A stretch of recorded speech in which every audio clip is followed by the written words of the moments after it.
Now it's live. Now my microphone is on. So sorry, everybody. I'm just trying to figure out some technical stuff.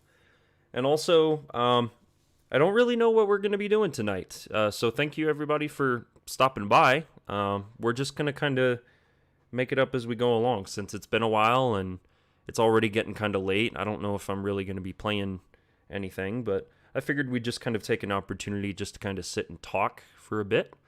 And I have a special guest here. I have my brother sitting right behind me at my setup. So yeah, he's here to provide some color commentary. So yeah, just trying to figure out. I didn't really plan this very well ahead of time, and my apologies because I know I'm running way late. I'm starting this stream way later than I thought I would. I honest to God thought that I would start this. I honest to God thought that I would start this stream much earlier in the day. That did not happen. I got caught up watching Guardians of the Galaxy 3, which I hadn't seen until just today. I didn't get the chance to watch it in the theater, so that was excellent. It was really good. So, but yeah, I appreciate everybody coming in. I know I said that already, so you can tell how rusty I am at this. But like I said, we're just going to kind of chill and just hang out. Andrew, I saw you were in the chat, brother. Appreciate you being here. One of my VIP regulars.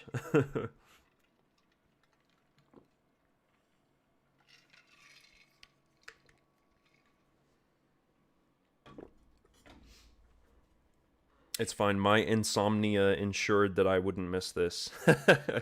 Well, hey, that's hopefully I can brighten you up a little bit there. Insomnia is something that it's not a joke. I'm glad I don't have insomnia. I don't envy you, man. Honestly, I don't. That's rough. They make great games. Insomniac. Insomniac, yeah. They make great games. So, hopefully my volume is coming through as well, guys. I did push up my bitrate for this stream because I wanted to kind of change some of my settings a little bit because traditionally my streams, especially when I'm playing a game, they tend to be very blurry and pixelated because I'm usually streaming on a much lower bitrate. So if I do end up playing something here, hopefully it won't look nearly as blurry or pixelated, but we're just going to kind of figure out things as we go along. I had a couple of ideas for, excuse me, things that I wanted to do for this stream. In fact, the very first thing I want to do is maybe something like this, because this was something, I know you guys can't see it right now. My brother can see what I'm looking at here, but this is something that,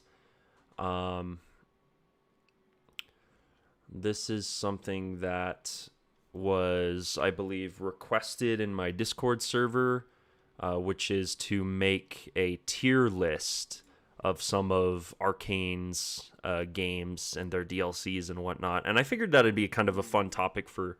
Yeah, I figured that'd be kind of a fun topic for discussion. I don't know how exactly to get this to work. How do I make your own template? Let's see. Or should you just do a tier list of immersive sims in general? A tier list of immersive sims in general? That's not a bad idea. Immersive sim tier list. Oh, wait, that was it right there. Immersive sim tier list. Okay, here, tier list maker. Okay, here we go. Hey, Arcane's brother. Andrew says hello. Hello. Okay. Stalkers on there. Yeah. Well, no. Let's not spoil anything here. Okay. Okay. Let me just flip over to. I gotta remember which one it is. I'm pretty sure it's F3 is my keybind. Let me see if that switches over on the stream.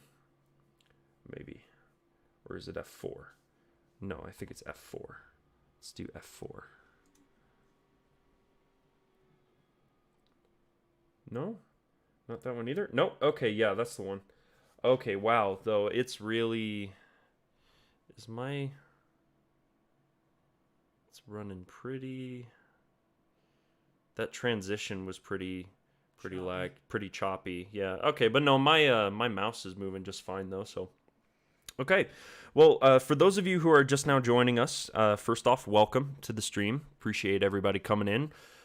We're gonna kind of just relax and just kind of do some fun, wacky stuff for the stream. Catch up. If you guys have any questions about where I've been, what I've been up to, you know, like what might potentially be coming next for the channel, I'd be curious to hear what you guys have to say. But starting off, we're just going to kind of do something that was requested by like one or two people, I believe, in my Discord server, which is go through the Arcane Studios games and make like a tier list. Although what I'm actually looking at right now is the Immersive Sim tier list. So these are like a whole bunch of different immersive sim games that make up that little subgenre. A lot of these I've played, some of them I haven't played. So, you know, any of the ones that I haven't played is probably going to fill up that bottom tier. You can change it Because from it's... F to just like. Oh, can I haven't change it? played. Okay, haven't played. Yeah, there you go. Okay, so haven't played. There we go. Yeah. And we can fix that there. Okay, cool. I suggested the Arcane Games tier list. Oh, okay. Yeah, it was you, Andrew, that had suggested that. Yeah, so here we are. I guess we're kind of doing a very modified version of it. Lorenzo, thanks so much for jumping into the stream and into the chat. Sorry I'm late, gamer. Glad to be here. Hey, happy to have you here, man. Welcome in. We're just going to kind of chill and hang out. So, okay, enough of my rambling. Let's look at... I guess we're just going to go in descending order pretty much. So the first one we have is Alien Isolation, which this isn't really even a... Would you even call this an immersive sim? I think the fact that this is on this list is a little bit I don't know sus. if Amnesia the Bunker counts as an sim, then I guess Amnesia's Alien not even on Isolation this does list. too. But I mean, So- have you even played it? I played like the very first hour of Alien Isolation and I got so bored. I don't know if it was just like I wasn't feeling it at the time. It wasn't, maybe it just wasn't the right time for me to play it, because I do want to go back and play it eventually, but I can't stay. I'm exhausted, but good luck with the stream. Hey, DeMarco, thank you so much, brother. Appreciate you. And I hope you're doing well. Hope everything's going well for you.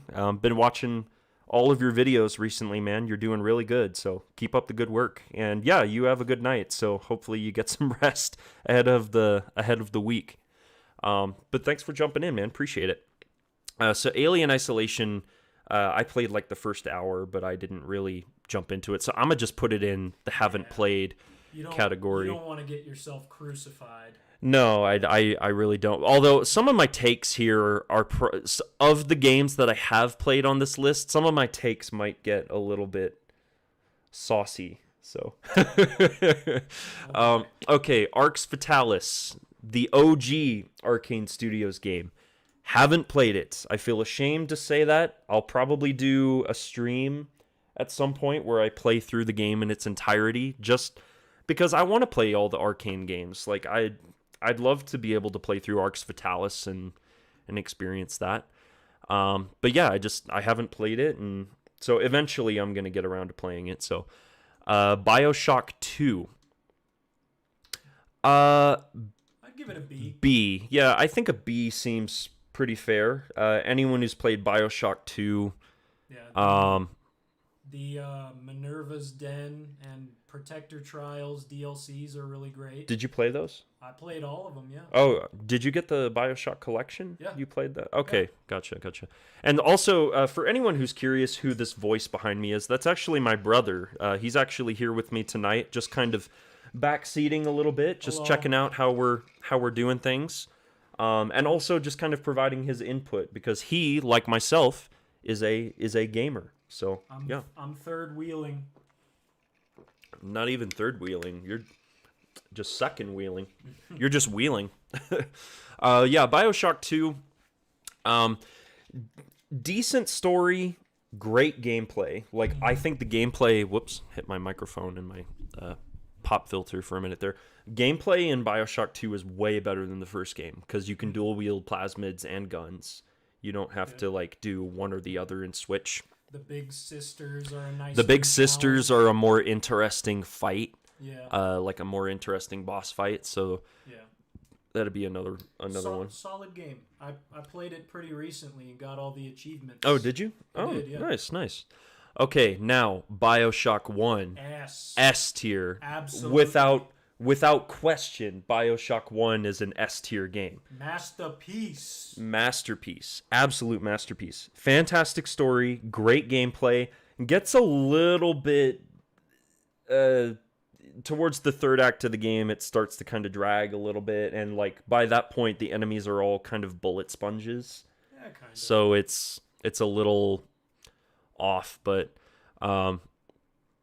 still great. And like just from a narrative storytelling perspective, it's one of the best games ever made, hands down. It's just excellent. Yeah. Okay, BioShock Infinite. Have never played. So, yeah. But you have. So you give me your thoughts on BioShock Infinite. I played it once about 5 years ago. I liked it. But you didn't love it. Wouldn't say I loved it. No. I gotcha. Yeah. So we're doing this tier list basically based off my experience. So I haven't played it, but if you had to rank it, what would you rank it? I'd give it like a C. A C? Okay. It's really more of just a shooter than it is an ImSim. Okay, gotcha. So you would put that as a C. Okay. Well, just for the sake of curiosity, good to know. Let's see. Consortium? I have never heard of that. Never played it. So that's one that I've never heard of. Dark Messiah of Might and Magic, the next Arcane Studios game. This one, similar to Alien Isolation, I tried to play it. I got into it within a couple of hours, but it would always crash once I got to the third level. Because I guess my graphical settings were off for something. Like, it just can't... The game is so old, it just can't run... It can't run at like higher resolutions, higher frame rates. So that is also one that I would like to live stream at some point. I would like to play through it, but as of right now, I'm just going to say that I haven't really played through it. Gaius Fullman, thanks so much for jumping into the chat. I equals easy S tier. Where's I? Where's that one? What is that one? That's what is it? Divine Cybermancy or something is what it's called, I think. I've never heard of it. I haven't played it, so it's gonna go there. But hey, if you say it's S tier, I mean that's a good recommendation. I'm gonna have to. On the list. It's gonna go on my backlog. I'm gonna have to check that out. I honestly don't know what is keeping you from blowing up. I watched your Deathlore series, and then the first YouTube result for Deathloop lore, and your videos outdid them sixfold. Well, that's good to know. I can't even remember. Sometimes I like to just type Deathloop in the YouTube search bar and just see if like my videos are one of the first ones to come up. And my videos are usually like the 7th or 8th videos to pop up when you search Deathloop on just Deathloop on YouTube search, which is pretty good, algorithm wise. So yeah, honestly, Andrew, it's a little bit of everything, man. It's Arcane's games are very niche, especially right now with Redfall being such a disaster. People are not very hot on Arcane right now. And also, it's the algorithm too. Like if it's a game that not a lot of people, or if I'm talking or focusing about games that not a lot of people are interested in, or that it's not necessarily mainstream, quote unquote, not a lot of people are going to tune into it. So the people like you, Andrew, and everybody else who do tune into my videos, it is greatly appreciated. I really appreciate that, because at least it makes me feel better knowing that at least somebody enjoys the content that I make. So it's like French Warhammer 40K. Okay, that's interesting for I. Huh. the first Death Lore vid was the second result for me. Oh, okay. That's interesting. Well, maybe I'll have to do a Google search. So, me, Skyzer Boy, thanks so much for jumping in the chat. Appreciate you. Haven't seen you in a while. So, and it's just another thing I want to say is that it's really good to see all of you in the chat and just be able to chat with you guys in the chat. I know I said that three times, but it's good to be able to talk with all of you essentially, because it's been a while since I did this. I've had a lot going on in my personal life that if you guys have questions, I'd be more than happy to answer them within reason, of course, because I don't want to say too much or give too much away, but I've had a lot going on, so I just haven't had the time to focus on the channel in the way that I would like to, but so when I do get opportunities like these to talk with you guys in a live setting, in a live stream, even if it's just us doing something simple like putting together a tier list, it's really fun. At least it is for me, and I hope it is for you guys too. So, okay, moving on. Deus Ex. The OG Deus Ex. Now, this is another one. I feel crappy. I have never played the OG Deus Ex. I'm sorry, Harvey Smith, if you're watching this. He's probably not watching this, but I have not played Deus Ex.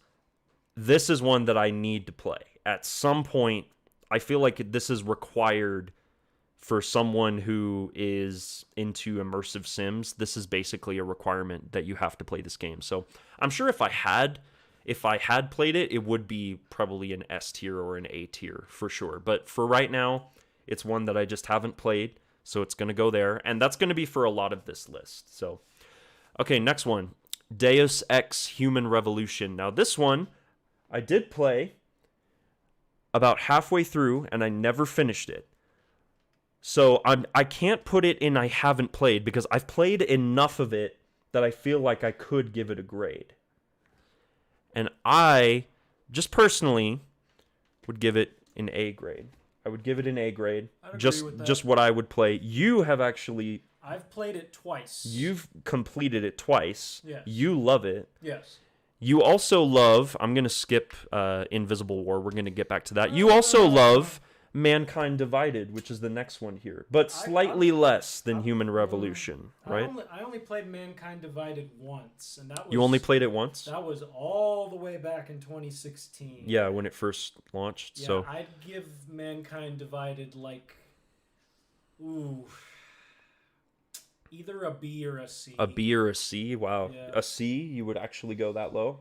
Well, I mean, they cut a lot of content out of the game. It's really short. They cut like the whole third act, right? Yeah. They were going to sell it as DLC at one point, I thought. It ends very abruptly. Yeah. Well, I never played the DLC for it either. Okay. Well, interesting perspective. It is one that, just like the original Deus Ex, just like Human Revolution, I do plan on getting around to it and playing it eventually. So, but I haven't actually played that, so I can't give it a proper rating. I've played enough of Human Revolution that I would feel comfortable giving it an A rating. I'd still need to actually beat the game because I only ever got halfway through it years ago. But yeah, so if I may make a suggestion, what if we change the D tier to just not interested? Okay, that's actually a good point. I have not heard good things about interested. Invisible War. So yeah, so that one is not on my list. Deus Ex Invisible War is the Black Sheep sequel. Harvey Smith also worked on that one, and the behind the scenes on the development of that game is actually really interesting to read about, because it was just kind of this perfect storm of things not really working out the way that the developers had hoped it would. That is one that I haven't played. I would like to play it at some point, though, just for the sake of, having said that I have played it. And actually here, sorry, I'm closing out these pop-ups. I'm going to move Consortium to not interested, because I've never heard of that. I look at this image here and I'm like, I don't know what that is. That looks really odd. It's kind of generic. EYE or I, I mean, it's... Gaia said it's like French Warhammer, and I'm not really a Warhammer guy, so I'm going to kind of lump it in with that. Just say I'm sure it's good, but just kind of me personally, I don't think it's something I would be particularly interested in. Speaking of Gaius, he said, Eidos Deus Ex is good but flawed. I feel like they were improving rapidly before Square Enix cut them off and sent them to the Marvel mines. Would you agree with that? Maybe. You would agree with that a little bit? Like I said, I only played Mankind Divided once, and it's been a long time. It's been a couple of years, yeah. For sure. But yeah, I know I love Human Revolution. Gotcha. Okay, well, now we are moving on to the main event. Literally my bread and butter. So, let's start with the first game, Dishonored. Personal favorite. Easily. That first game with just the base game and the DLCs, the Knife of Dunwall and the Brigmore Witches. We don't talk about the Dunwall City Trials while I'm in the room because I despise that DLC. I did so much tedious achievement hunting with that. I just have bad memories. But Dishonored, personal favorite. I don't even know. Do we even need... you know what? I'm actually just going to delete that. And I'm going to just say it's an S tier game. Without question. Dishonored is an S tier game. Now, Dishonored 2 is one that a lot of people go back and forth on. Myself personally, I think Dishonored 2 is also S tier. Just slightly above that first game. Some people would disagree with me. I have friends who would probably fervently disagree with me on that. But for me, Dishonored 2 was, again, just my opinion, an improvement on the first game in literally every way imaginable. It's just insane how much better it was than the first game. Now, Dishonored Death of the Outsider, I'm going to give it a B, actually, which might shock a lot of people. I'm going to give it a slightly lower score. Not quite. It is good. I don't think it's quite good enough to be A tier, though. I think there's a lot of things that are going against Death of the Outsider that keep it from being A tier. It's a shorter game. It has less content, less powers, less everything. The story is really interesting. It's a really interesting continuation. You know, the tagline is Death of the Outsider. It has one of the best missions in Dishonored history, which is the bank heist. Hands down, one of the best missions in the franchise. But I just think that as a package, it is good. But I would say it's comparable to BioShock 2. You know, it's good for like a discounted price, probably, you know, which they were selling it for $30 at the time. So, you know, there's that. Dude, City Trials is actual purgatory, right? Okay, I'm glad I'm not crazy. I'm glad I'm not the only one who thinks that the Dunwall City Trials was just terrible.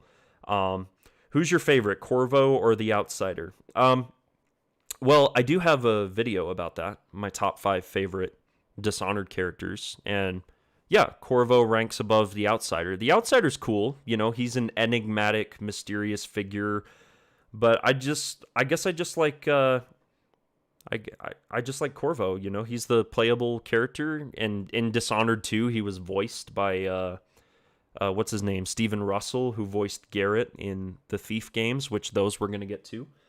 But yeah, Death of the Outsider, pretty good. Quick question, bro. Are you playing Starfield? Well, first off, thanks for jumping into the stream and into the chat, Goldcast. Appreciate you. Yes, to answer your question, I am going to be playing Starfield. Now, the situation with my job, I guess I should get this out of the way first. So, I started a brand new full-time job earlier in July. And I am going to be coming into a season that is going to be lasting for about 2 months, where I am going to be working 10 to 12 plus hour days, Monday through Saturday, for about 1.5 to 2 months. So that's going to run from this next week all the way up to probably sometime in the middle of October. Starfield's going to come out on, when does it come out? September 6th? There is a very good chance that I am not actually going to play Starfield until way after the game has come out. Like basically almost a full month after the game has launched is when I'm probably going to get the opportunity to actually sit down and sink some time into it. When I do eventually play Starfield, I don't know for sure yet if I'm going to be making video content because there's so many other channels who focus almost exclusively on Bethesda Game Studios and Starfield, and they would probably make far more interesting content than anything I could ever come up with. But I would potentially like to live stream Starfield, just basically live stream my whole playthrough and show you guys what my perspective of the game is and whatnot. But yeah, and I know that's a long-winded answer to your question, but okay. And then, I don't know why, but at some point when I was playing Dishonored, I could just get into it, and I don't know, I just couldn't get into it, and I don't know why, but I may give her a chance. It's definitely worth it, dude. It's great. My brother probably feels the exact same way, and he had to dip out for a minute, so just catch up on chat here. D2 had great gameplay improvements, but one of my problems with it was how they butchered the atmosphere. Okay, that's interesting. I'd be curious to know how you thought they butchered the atmosphere. I don't think they did. It was a very different atmosphere from Dunwall. Karnaca had a very different kind of southern, almost like Italy, Greece, Spain, Portugal kind of vibe to it, kind of Mediterranean almost. So I'd be curious to know or to hear from you how you thought it was butchered, though. But Death Loop of the Outsider was a DLC turned into a game. Yeah, that's basically what it was. It was a glorified DLC, but they charged it. They sold it as a standalone game. And I don't fault them for that. Like, I do feel like there was enough content there to sell it as a standalone thing. And they weren't even charging full price for it. It was like $30 at the time, which is not bad. So, I still haven't done the city trials, and I dread doing them, but I know I'll have to if I want that completionist in me satisfied. Let me put it this way for you, Lorenzo. I've gotten all the achievements in the original Dishonored, not once, not twice, 3 times. 3 times I've gotten all the achievements for Dishonored on the original release on Xbox 360. I got the Dishonored Definitive Edition on Xbox One, and then I got Dishonored on PC. All 3 versions of the game I got all the achievements for. I went through hell 3 times. I did the Dunwall City Trials. I don't know what drove me to that madness, but 3 times I did the Dunwall City Trials, and I got all the achievements, and it was... I'm never doing that again. I'm glad I'm done with it. Is it a hot take to say that killing the Outsider was jumping the shark? I don't think so.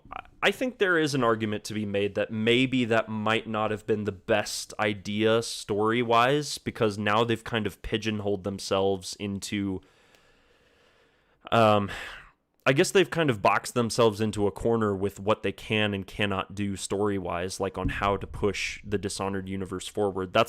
I think that's maybe part of the reason why Deathloop being in the Dishonored universe is so interesting, is because that could be their way of kind of pushing that world and that narrative forward, potentially.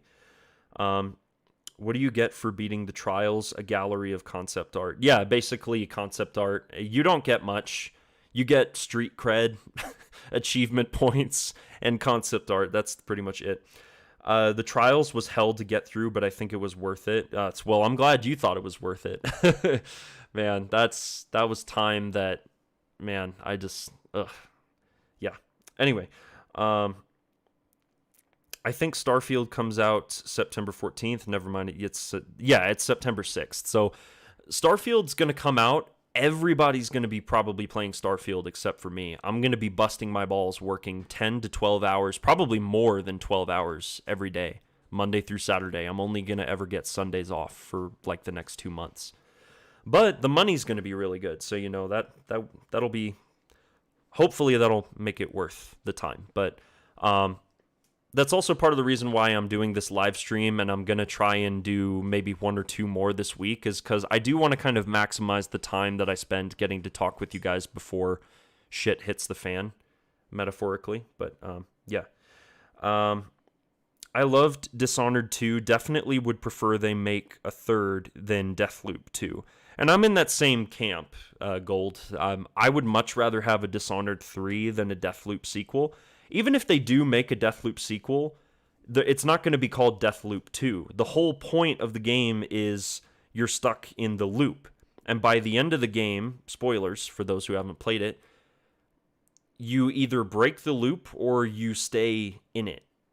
So the time loop is integral to that first game, but if they make the ending canon where Colt does break the loop and he gets off of Black Reef Island, you can't call the sequel Deathloop because the time loop is no longer a factor in the story. The time loop's been broken. So I would much rather have a Dishonored 3 where it's the same universe, the same continents that we all know and love. You know, they've got Morley, Tivia. They need to take us to Tivia for the third Dishonored game. If it's not Tivia, I'm going to be very disappointed and or pissed off. But just brand new characters, brand new powers, brand new setting. But you can still keep it in that universe and still keep that connective tissue. I feel like there is a way to make a Dishonored 3 work without keeping those characters that we know and love. So man is really Sisyphus grinding those achievements. Yeah, I put myself through hell.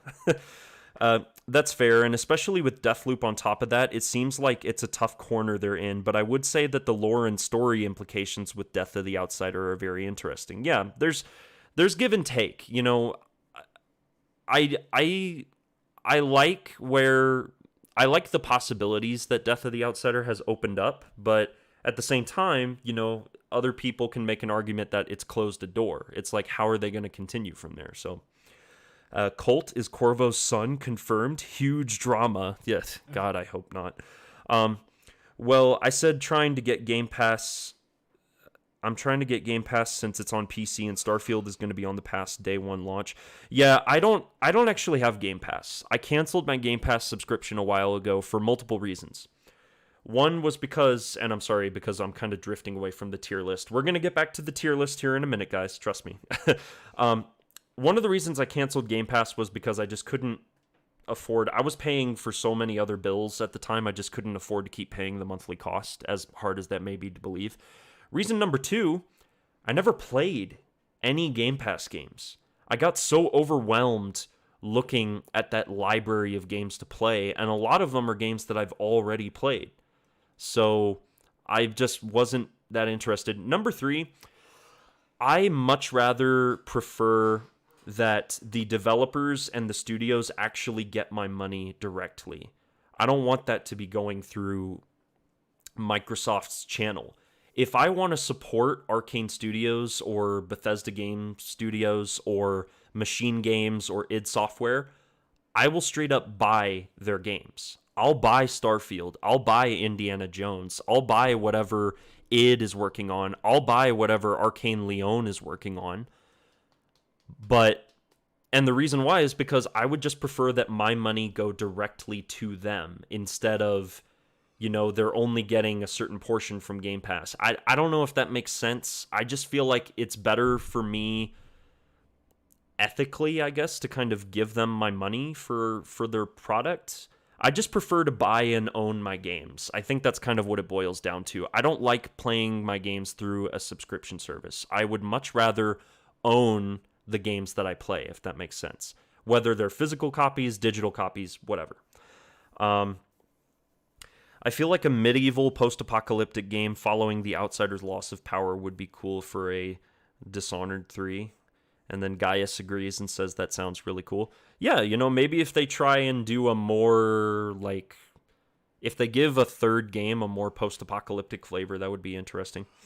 What would you think about a more open-world Dishonored 3? Say, somewhat like Cyberpunk 2077. No. I'm going to just shut that down right now. Do I think that a open-world Dishonored game would be good? Yeah, sure, it could be. But do I want an open-world Dishonored game? No. There's really no reason for us to need an open-world game when the levels, especially in Dishonored 2, are so huge and so detailed and so intricate and complex. Like, I don't need an open world. If they just give me several different levels that are really tightly designed and constructed, and there's a lot of content in each of those levels, I'm totally fine with that. I don't want them to radically change the formula for a third game. I really don't. Don't think that would make sense because they're going to have to follow Colt and Juliana. That seems more likely than simply going back to the time they've said is over. Yeah, I think a more logical, to Lorenzo's point, I think a more logical continuation is that they do another Dishonored game. It's in the universe, but they carry over maybe Colt and Juliana from Deathloop, potentially. I don't know. It's hard to kind of describe it. Well, as far as I am aware, Arcane has only said that they are done with the Atanos specifically. Well, the Caldwins, not necessarily any previous time period. Yeah, the Caldwin era. So Emily, the Empress, Corvo, Dowd, Billy Lurk, the Outsider, all of that stuff gone. So whatever the next one would be would look very different. What if instead of a sequel to Deathloop, we get a prequel? I mean, they could do a prequel, but I don't know how that would work, to be honest. I think there's a lot they could do with the Dishonored world aside from a Deathloop sequel. Yeah, no, they could. There's a lot of potential for maybe some spin-offs or something, but anyway, I've caught up with the chat. So, and also those of you who are jumping in and, talking with me, asking questions, just spending some time with me, taking some time out of your evening to be here in the stream. I really appreciate you. So if you haven't already hit the like button, or if you haven't already subscribed to the channel, definitely consider it. It is greatly appreciated. But moving on to the rest of our tier list here. This guy I can't even read. It says Struct Undervelt. I don't know what that is, so I'm gonna say I'm not interested. Pathologic and Pathologic 2. I've heard great things about these games. They're like borderline survival horror, if I remember correctly. But I've never played them. I've heard great things about them, though, so I'm just gonna say that I haven't played them. I have a friend who's currently trying to play Pathologic 2. Oh, is he? Yeah, he told me it's a struggle. It's the most anxiety-inducing game. Is it really? Wow. Those were his words. That's crazy. And sorry, my brother joined me by the well. Also, for those of you who haven't been here the whole duration, I have my brother here to provide some input on the tier list and kind of provide some color commentary in the background. So this is the first time he's been in one of the streams. Okay, moving on. Prey. Just put it in S. S tier. We already know it's going up there. Yeah, Gaius, Prey, This easy is S your tier. list. Easy S tier.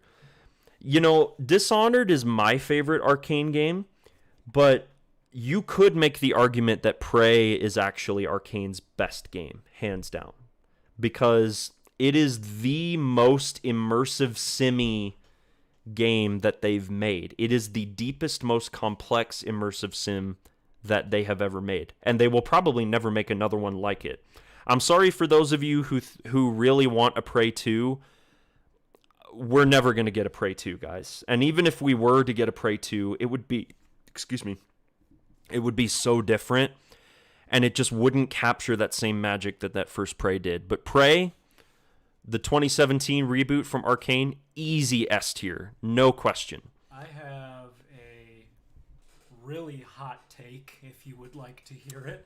This stream is all about hot takes. All right, I mean, let's prepare ourselves for this. What is your hot take, brother? I mean, I possibly set myself up for failure, but I played Prey on the Xbox One. Oh yeah, and you didn't like it. Yeah, the combat on controller felt bad. Yes.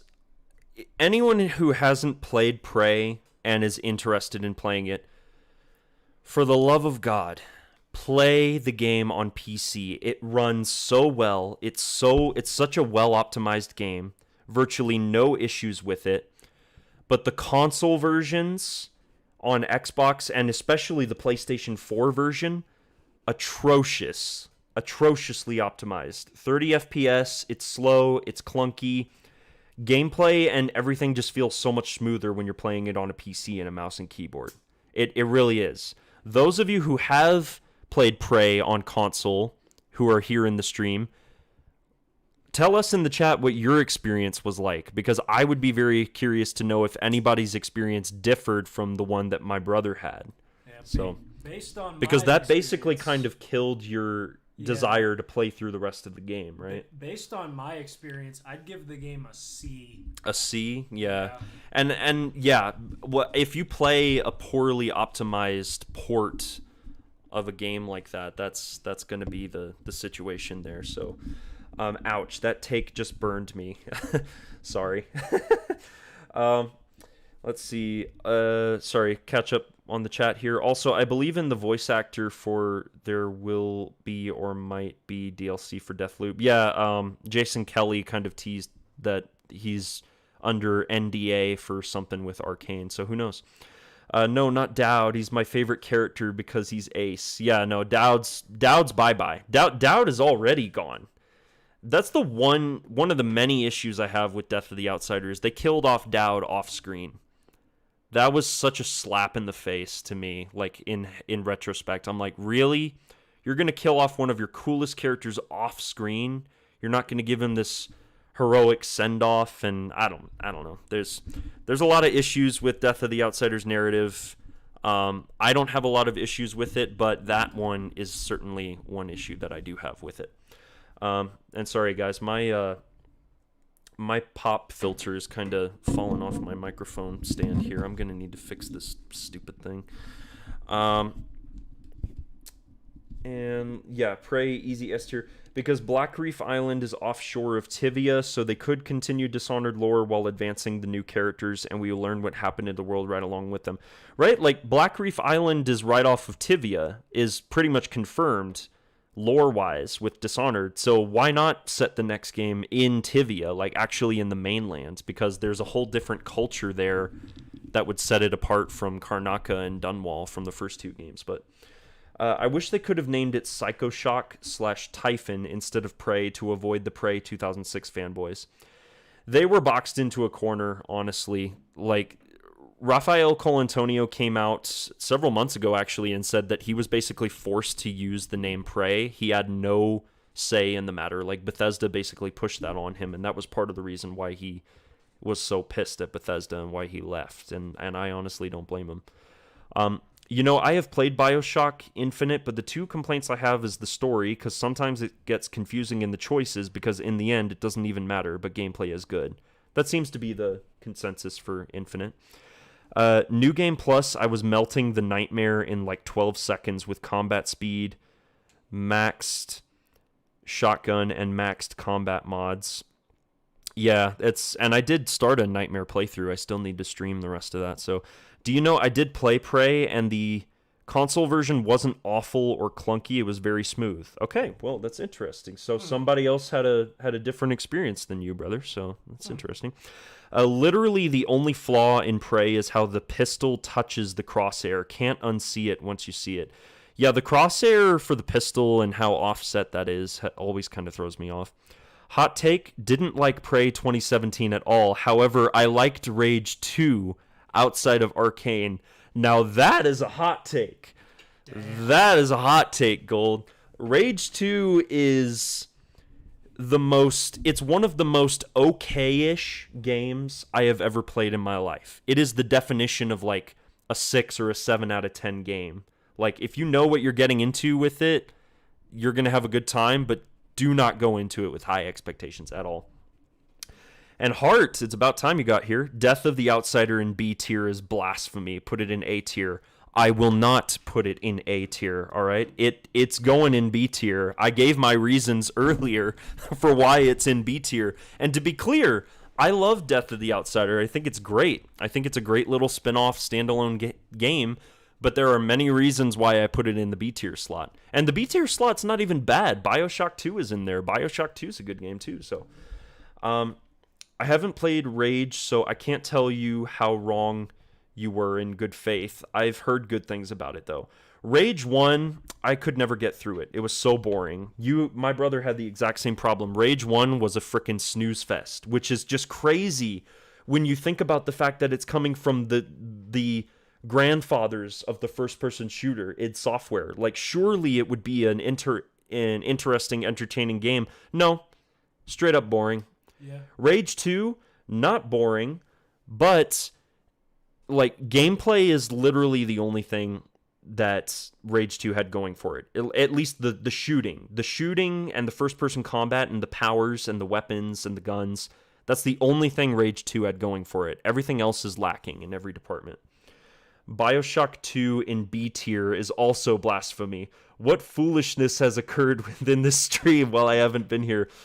You know what? I mean, an argument can be made to move BioShock 2 to A. Well, yeah, you could make that argument for Death of the Outsider too, but this is my tier list, damn it, and I'm saying they go in the B tier. There's going to be a lot of hot takes here. Just look at all of the games I haven't even played or that I'm not interested in, you know? So, anyway, moving on. The Stalker series. I have not dipped my toe into the Stalker series. When Stalker 2 comes out, that one is one that I am for sure going to be playing because I love the Metro games, and I know that they're very different from Stalker, but they share a lot of the same DNA with the Stalker games. So I've never played these. So which one is this? Shadow of Chernobyl. I haven't played that. That is the best one I heard. There's Stalker Clear Sky and Call of Pripyat that I heard are pretty trash. Basically glorified expansions from what I know. Yeah, I heard that those ones are pretty crappy. Shadow of Chernobyl, the original one, is supposed to be a classic. Stalker 2 is one of my most anticipated games of the next few years. I'm super excited to play that. So I never played all of Shadow of Chernobyl. You played a little bit of it, if I remember. I played quite a bit. Yeah, I'd probably give it an A. You'd give it an A of the few hours you played it? It's pretty damn good. Yeah, well, plus the Stalkers are the ones that... No, the Stalkers are like the mercenaries, right? The ones who actually go in to the zone. Mm-hmm. What are the monsters called? The ones that turn invisible? I don't even remember. There's those they showed them in the trailer for 2. Like, they turn invisible and they've got like the Cthulhu tentacle mouth going on kind of thing. Okay, anyway. System Shock. Never played the System Shock games. However, they did just release the remake of the first System Shock, which I heard is excellent. So I do plan on playing that. So this is the OG System Shock. I haven't played that one. System Shock 2, I haven't played it. I definitely want to play that at some point, though. So I'm going to make it a point that I play through the System Shock remake, and then I play through System Shock 2. I can't even tell what this guy is. So Dark Messiah? No, we already had Dark Messiah on here, so not sure what that is. Okay, Thief 2, The Metal Age. Also ashamed to say, I've never played it. I've also heard very good things about the Thief games, though. So Thief Gold, Thief the Dark Project, Thief 2 The Metal Age. I've heard great things. Yeah.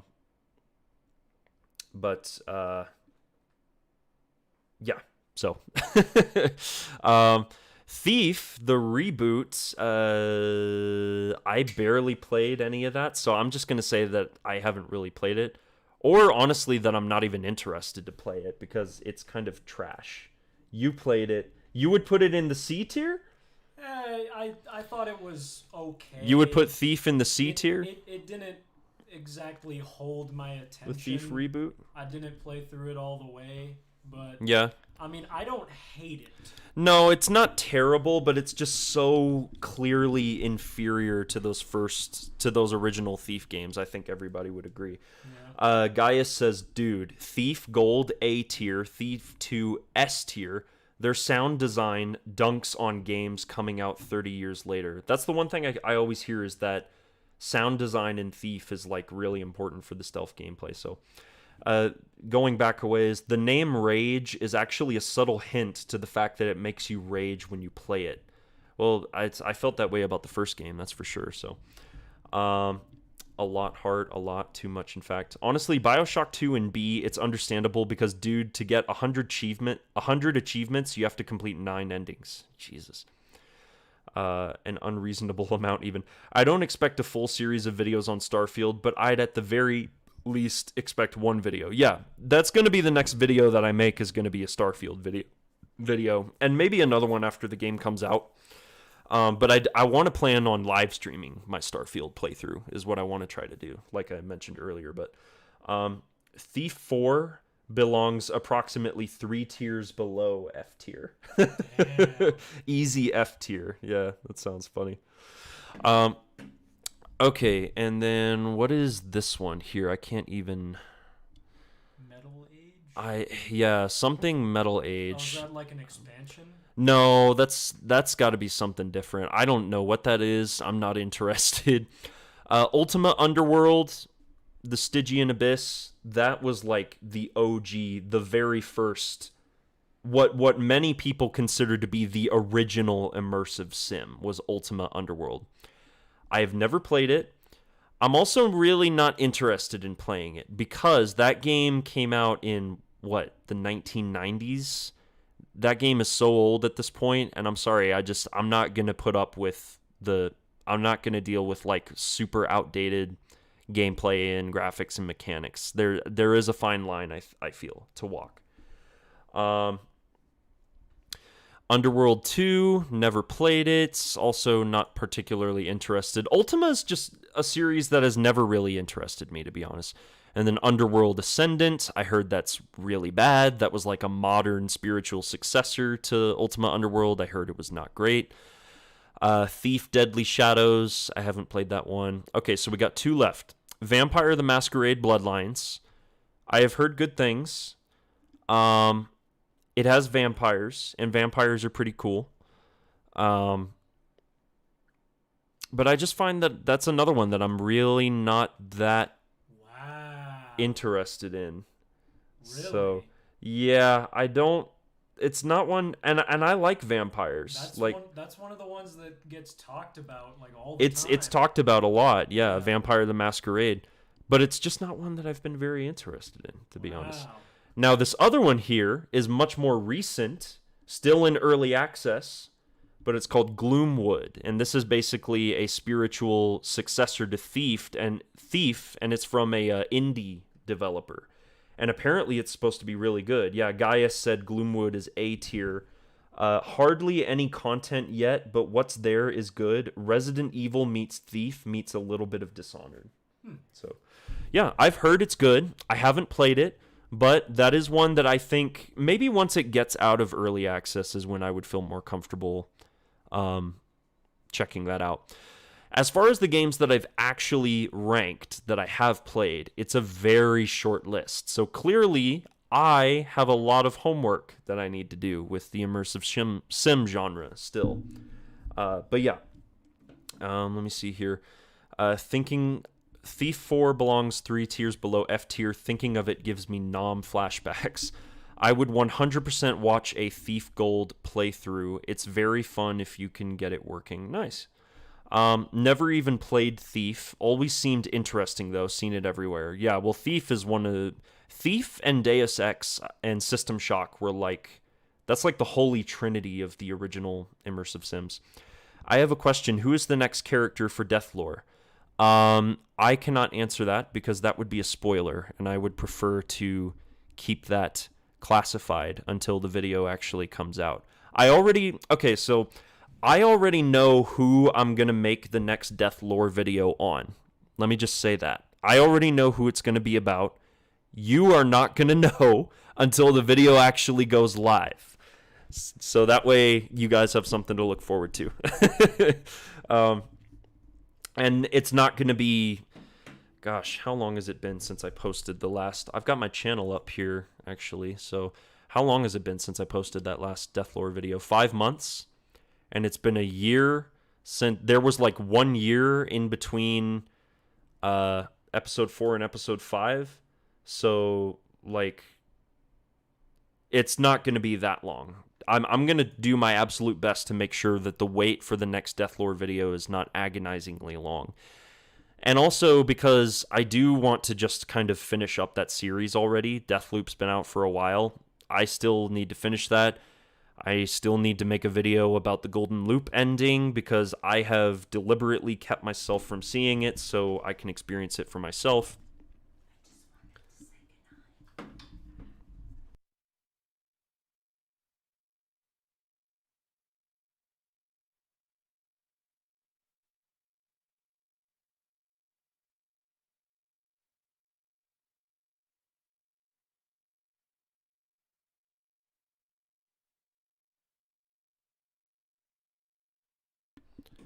Sorry, folks. Let me... Okay, where was I at? Right, so I was saying, what about... Yeah, Deathloop. So, yeah, I want to make a video on the Golden Loop ending. I got to do one on the rest of the Deathlore episodes, on the Visionaries. So I still have a lot of work to do there. So, let's see. So in Deathloop, there was a line alluding to Colt getting all of the Visionaries in one room and almost killing them all then and there. Who do you think took him out in that loop? I have no idea. I don't recall that line being uttered, but actually, no, I do. I think Juliana's the one who mentioned that at one point, but yeah, that's kind of interesting. See you in 30 years then. It's not going to be 30 years, guys. Come on, give me some credit here. I can only do so much. What's the tier list on? Yeah, it's on Immersive Sims and the Arcane stuff. And Wonderbar, Lord, thanks for jumping into the chat, man. Appreciate you being here. Assuming see you in 30 years then, assuming... Oh, you were talking about Gloomwood, my bad. Assuming Gloomwood development rapidly accelerates, that is. Yeah. No, guys, it won't be 30 years. It'll be 60. I think it was all the Julianas in the room that Juliana said. Oh, okay, gotcha. No, it's not going to be 60 years. It's not going to be 30 years. It's going to be much, much quicker than that. But yeah, Lord, what I've been working on, and thanks for jumping into the chat and in the stream, by the way. Appreciate all of you just kind of taking some time out of your evening to be here. I didn't really plan the stream very well ahead of time. I had wanted to start way earlier, but that didn't happen because I was watching Guardians of the Galaxy 3 for the very first time. I didn't get to see it in the theater, so I just watched it on Disney Plus, and it was great, actually. I really enjoyed it. But for this stream, we're just kind of catching up. Everybody's kind of chatting with me, asking questions, and I've kind of been saying here and there, like, what I've been up to, why I've been busy, where I've been, like, why there hasn't been any content, and we're just kind of chilling and just doing something fun, just kind of a fun little tier list activity with games, a lot of games that I haven't played or that I'm not interested in for Immersive Sims, and then the games that I have played, that is a very short list. Excuse me. Heart got in a tizzy because I put Bioshock 2, or no, I put Death of the Outsider in the B tier, but honestly, I feel like it does need to kind of go in the B tier there, so yeah. Of course, I was talking about Gloomwood. Your upload schedule is even slower. Yeah, it is, and I wish I could do something about that right now. I really do, but there is very little that I can do to pump. Believe me, like, I wish I was pumping out videos like every couple of days. I really wish I had the time and the energy to do that, but the reality is that I just don't. I've got a 2-year-old, I've got a wife, I've got a job that's taken a lot of energy out of me, and I just don't have a lot of time to focus on the channel, at least for right now. You know, it's just for a season. It's going to be for a short time. It's not going to be forever. I'm not completely abandoning you guys and the channel. Of course not. You know, you guys have been supporting me a lot and watching the videos, coming into the streams, and I genuinely do appreciate each and every one of you. So, let's see. I was just playing Resident Evil 8 and quit a bit into House Beneviento. Dolls are a no for me. Dude, I don't know if you saw the rest of the Beneviento mention, Lord, but like dolls are the least. Dolls would be the least of your worries in that particular segment of the game, and that's all I'm going to say about that. He's one man on a mission to play most immersive Sims. Yeah, exactly. Guardians of the Galaxy 3 made me cry. Me too, dude. It was a great trilogy. but I cannot forgive you for watching freaking Oppenheimer instead of watching Across the Spider-Verse. Insane. I just haven't had the time. Like, I have to be very particular now about which movies I actually go to see in the theater. I never got to see Guardians in the theater, but I'm glad I got to watch it today at home. It was great. I'm probably not going to be able to see Spider-Verse in the theater, but I'll watch it when it comes out on like streaming or home video or whatever, and I'm probably going to enjoy it. Oppenheimer is one that I have been excited for a long time. Christopher Nolan is my favorite filmmaker ever, hands down. That man has not a single bad movie in his entire portfolio of work. And so I had to go and see Oppenheimer in a theater. I had to make time for that. But a lot of the superhero stuff that's been coming out, I haven't made the time for it, either because I haven't been able to make the time or because I just haven't been like, I'm not as like yeah, I want to go see the new superhero movies opening weekend. Like I used to be that way a couple of years ago, but now not so much, you know. So he's a very busy man, but a good man at heart. Yes, I try my best. Thank you, Skyzer. Appreciate it. Leave the man alone. He has a life. The channel is not his full job. And believe me, I wish it was. I really do. I think it'd be so much fun for me to focus on YouTube full time. But Freaky Fetus. No, it's Andrew. We don't want to spoil that for Lord, because if he's gonna go back and play Resident Evil 8, he's gotta experience all of that stuff for himself. Tenet, though. Tenet. Yes, I did. Okay, I did go and see Tenet in the theater too during COVID. That was interesting. Next has to be Across the Spider-Verse and then Barbie. Yeah, it's my wife really wants to go and see Barbie. And I would really only watch Barbie just for the memes and also for Ryan Gosling as Ken, because I hear he's absolutely hilarious. I'm going to close out of the tier list now. Here we are on the channel page, where you guys can see basically what you would see if you clicked on my channel now.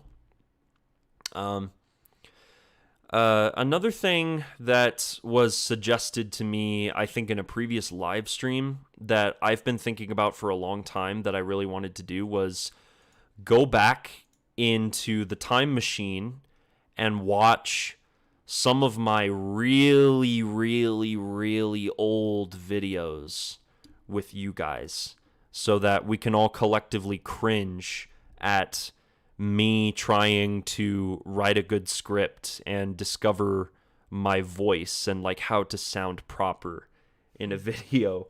So, Tenet is Nolan's only stinker, or should I say Renitz. I don't even think Tenet's bad. You could make an argument to say that Tenet might be his weakest film just because it's so confusing and convoluted on a first watch.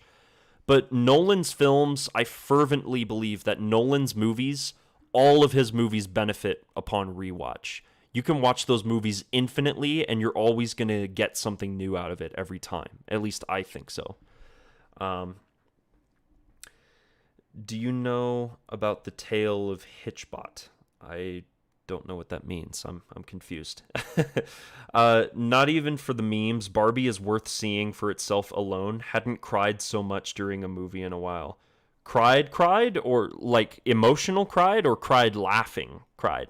Is that what we're talking about? Because it looks like a movie that I would cry laughing watching. There's a game called Bone Labs. It's a VR game, but there's a mod where you can play as Corvo and you can use to teleport. Just be careful with walls. Yeah, cringe time. Yeah, I've been waiting for a Dishonored mod in Blade and Sorcery. Yeah, I heard Blade and Sorcery is good. But yeah, something that I was thinking about that we might do a little bit of tonight is, it's already getting kind of late for me. It's almost 10 p.m. But maybe just watch some of my old videos and see, because, you know, some of you guys might not have even been around since the beginning. Like, the very first video I ever did on the channel was about Prey, and I remember I sent the link to the video to Rafael Colantonio at the time, and he retweeted it, and he was like, hey, that was a really great video, and I was like, oh my god, that's the coolest thing ever. Both types of cry. It's a really good balance of humor and heart. Oh, okay. That's interesting. 11:50 for me. Yeah, so it's way later for you, Andrew. You're like, what is that? East Coast? Yeah, that'd be East Coast. So, geez. Yeah, it's we won't run the stream for much longer, but I figured we might, watch a couple of old videos, go through some of that stuff, and see what you guys think about that. So, and hopefully, maybe we can get the videos to play in actually pretty decent quality, because I did bump up the bit rate for the stream and whatnot. East Coasters have it rough. It's only 8:50 for me. Oh, okay, so then you're West Coast time, guys. So yeah, you're about an hour behind me. So I'm on Mountain Time, but I just feel bad because you're here and you won't even be able to like listen to any of it. You won't even be able to hear any of it. Let me see. The video that I saw was you talking about the Deathloop trailers. I think it was the gameplay reveal trailer or the Deja Vu trailer. I gotcha. Well, let me ask everybody this. So, because we're probably only going to watch a couple of videos. Do you guys want to start from like I don't think we're going to watch every single one. I'm probably going to pick out like a handful of them, but do you guys want to start from like the very beginning, or do you want me to start from like the middle, right around the Deathloop era, or do you want me to like kind of move forward to like the Redfall stuff? That stuff is a little more recent though. I feel like it'd be better for us to start at the beginning or start in the middle. But I'm going to let you guys kind of make a group vote on that. With the Dishonored coin replicas that came out, are there any other kinds of merch you'd want to see in the same category of replica from a game? Make sure the very first one is in there. Maximum Cringe, the first one. Okay, so it sounds like everybody wants to kind of start from the very beginning. And I haven't watched this video in God knows how long, so this will be interesting for me. As far as your question, Lord, like what items or replicas, I tell you what I really want. It's never going to happen, but Bethesda's not going to sell it through an official channel. I would probably have to buy it through like a bootleg website or from like someone who does custom work. I want the folding sword from Dishonored. That thing is so damn cool. I love the folding sword in Dishonored. That's there's the gotta cool be one. an Etsy seller. Yeah, there's somebody selling it on Etsy or There's gotta be on like a illicit website somewhere, or like eBay, or someone somewhere is probably selling a replica of that, but I would like an officially licensed replica from Bethesda. Do I think it's ever going to happen? Probably not, but I think that'd be really cool to see. So, all right. Clicking on that first video, we got to get through the Starfield ad. And I am just going to pump up the volume. And man, look, I only had 3 comments on this video, man. That's like, wow. How things have changed. That's crazy. That's wild. I would probably stab myself within 3 seconds with that thing. No ad blockers. No, yeah, I don't have any ad blockers or anything like that. So, but okay, I guess we'll. I don't know if I'm ready for this. Well, I guess we'll just get started. So I'll just play the whole thing, and I might pause it and provide like some color commentary here and there, but just pull the trigger. Yeah, I got to pull the trigger. I like the way I edited the intro though. That's the way I kind of like faded the music in to kind of match with the game. But anyway, I'm going to shut up so everybody can watch in 3, 2, 1. Good morning, Morgan. Today is Monday, March 15th, 2032. And I hope everybody can hear that.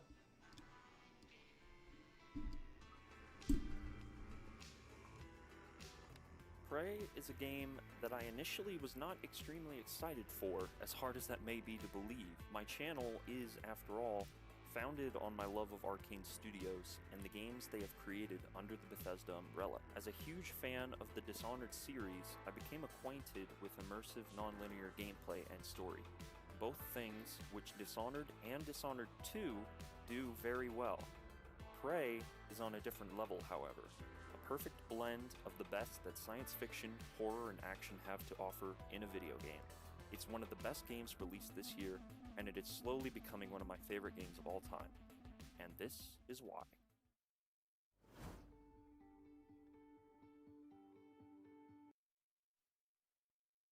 Okay, so I'm going to pause it right there. So, I sound so quiet.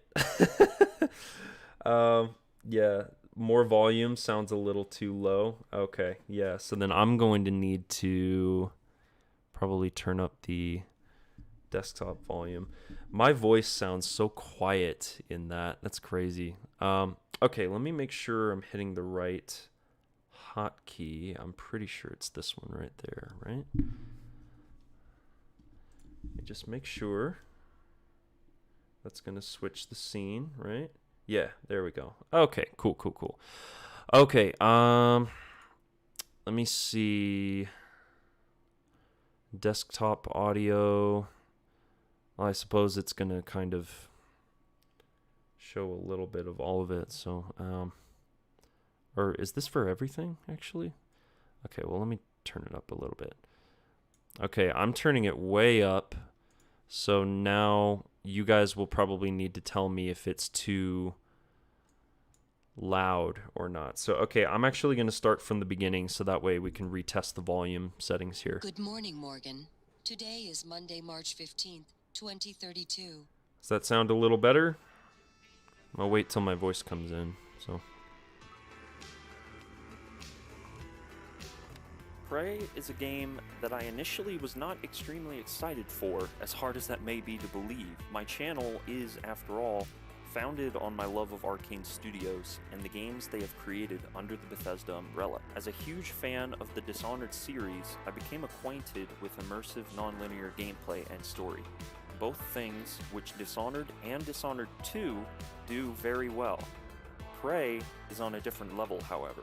A perfect blend of the best that science fiction, horror, and action have to offer in a video game. It's one of the best games released this year, and it is slowly becoming one of my favorite games of all time. And this is why. Okay, so now I'm going to pause it there. So it sounds good to everybody? Yes, yep, sounds fine, better. Okay. And then let me catch up on chat a little bit here as well. I think maybe Bethesda did make one, or I think maybe it was a fan. A fan probably would have made the sword. So Bethesda sold some crazy replicas before, though. It's mostly for Fallout. I could see some kind of sword on a stand being made. Just posted a short with a pretty good replica of Corvo's sword. But it's pretty cool when you use it in Bone Labs given to the classic when you pull it out and it does the spin. Yeah, that is cool. Yeah, so the first note, my voice is super, like, I sound super not confident in this very first video that I made, which, I mean, is to kind of be expected, right? Like, I was still kind of discovering my voice and my kind of pitch and tone. Excuse me. And kind of figuring out like a writing style, because my script writing has also evolved a lot since I made this first video. And this video came out, when did this come out? August 13th, 2017. So this video is almost, oh yeah, that's cool. That's the, my brother's showing me on Etsy. They have the Whaler's knife from Dishonored. That's really cool. Yeah, it's not the flip sword. It's not the folding sword, but that's still really cool though. It's the only one I'm finding thus far. Yeah, so this video is almost a full 6 years old. On August 13th this year, this video is going to be 6 years old. There you And go. oh yeah, there's the folding sword right there. But yeah, a lot about my video making style has evolved and changed a lot over the past 6 years, and rewatching a lot of these videos with you guys is a good way for me to kind of reflect on like my quote unquote journey thus far on YouTube. So yeah, anyway, back to the video. I'll shut up and let you guys watch and submit you to my cringy voiceover. You play as Morgan Yu, a female or male research scientist aboard the immaculate Talos 1 space station. There's just one problem. Everyone on board has been killed by extraterrestrial life forms known as the Typhon. These creatures are the stuff of nightmares, and it is your job to eliminate the threat before it reaches Earth. The story is actually quite good, and it reveals several layers that unravel themselves as you play through the game multiple times. Morgan is a character that is as deep and complex as you want him or her to be, depending on what you find scattered throughout the station, including audio logs and emails which help to flesh out the world of Prey and provide insight into the daily lives of those who worked on the station, including Morgan. Say you managed to insert human neurons into... Okay, sorry, I'm gonna pause it again there. So, like, I don't know if anybody caught that at the very end where I'm like, Morgan. I said it in a certain way.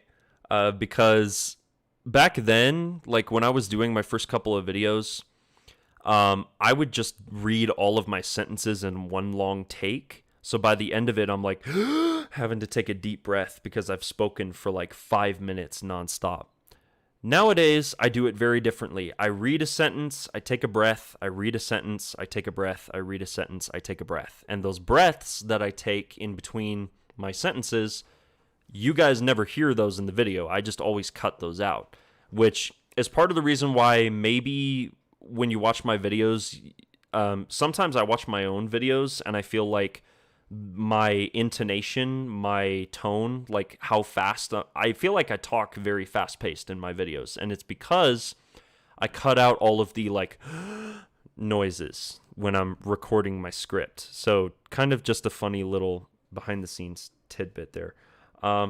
This video has been up for 6 years. Happy birthday to it. Yeah, happy early birthday. Please, this is not cringe, I know, because I see my own videos. Prey Wong cameo. Yes, it's Benedict Wong from, most famously, he plays Wong in Doctor Strange. So pretty cool that they got that voice actor. Lungs of Steel, goddamn. Yeah, I have a pretty good lung capacity. Anyway, I'll shut up. ...with Typhon. How will you know it was successful? The new neural structures would need to mature over a series of actual experiences. Or simulated ones. What? Simulate the experiences. Calvino. He has... Right, okay, look, it's fascinating, but let's focus on what we know is working. I don't want anyone devoting resources to this.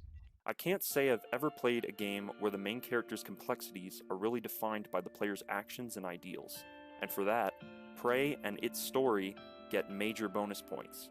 The other characters that you meet, yes, not everyone is dead on Talos 1, are not quite as interesting, but they still help to flesh out the story and the complexities of Talos 1. The Typhon are intimidating enemies, and at times can be downright frightening. The Mimics can turn into any object that isn't nailed down, and will then lie in wait until you happen to walk by, and when you do, they'll jump out and try to tear you to shreds. The Phantoms are also appropriately creepy, but no other enemies in the game make my skin crawl as much as the Poltergeist and the Nightmare. So I'm gonna pause it again because I made this video a couple of months after the game came out. So when I first played through the game, I knew the Nightmare was a creature I was going to fight. I had no idea it would be this terrifying. The one enemy type that really freaked me the hell out the first time I played this game was the Poltergeist. That's why I showed so little of it in this video, because I knew that if anybody who watched this hadn't played the game yet, there was no way I was going to ruin that for them. The first time you run into the Poltergeist and it plays that high-pitched, like, ear-screeching music, it's one of the creepiest things I've seen in a video game. I don't know if... Did you ever get to the part where you fight the Poltergeist? Yeah. And the music that plays, and you're just seeing... You don't even see... Mm-hmm.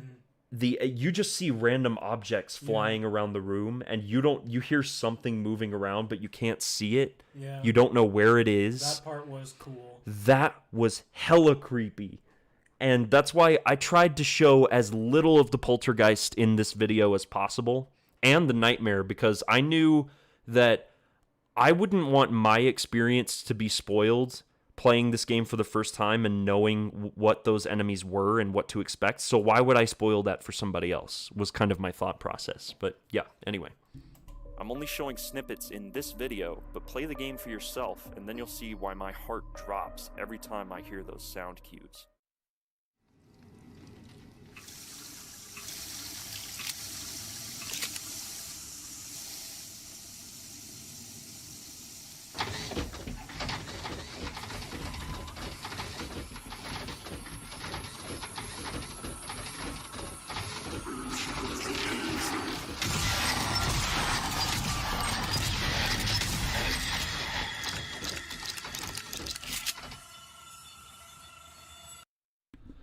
Like, isn't that the creepiest thing? You go into this bathroom, all of the doors are opening and closing on their own, all of the sinks turn on, that music kicks in. My skin, I had goosebumps all over my body when I played through this game for the first time. It was insane. The fighting the poltergeist was crazy. So, yeah. It's worse because at first you think it's a glitch or something, like the enemy failed to render, until eventually you realize you just can't see it, which was also a clever use of resources. Yeah, it was. Week 1 of Starfield, Prey mod. Yes, I too pull out my Glock 19 when a sink turns on. That's, another editor's note is like, I talk so much about how scary the poltergeist is, and then I come into this bathroom, I hear it behind me, I turn around, and then I blast the hell out of it with the shotgun. I go full Danny DeVito on it. So anyway, I just started blasting. But anyway.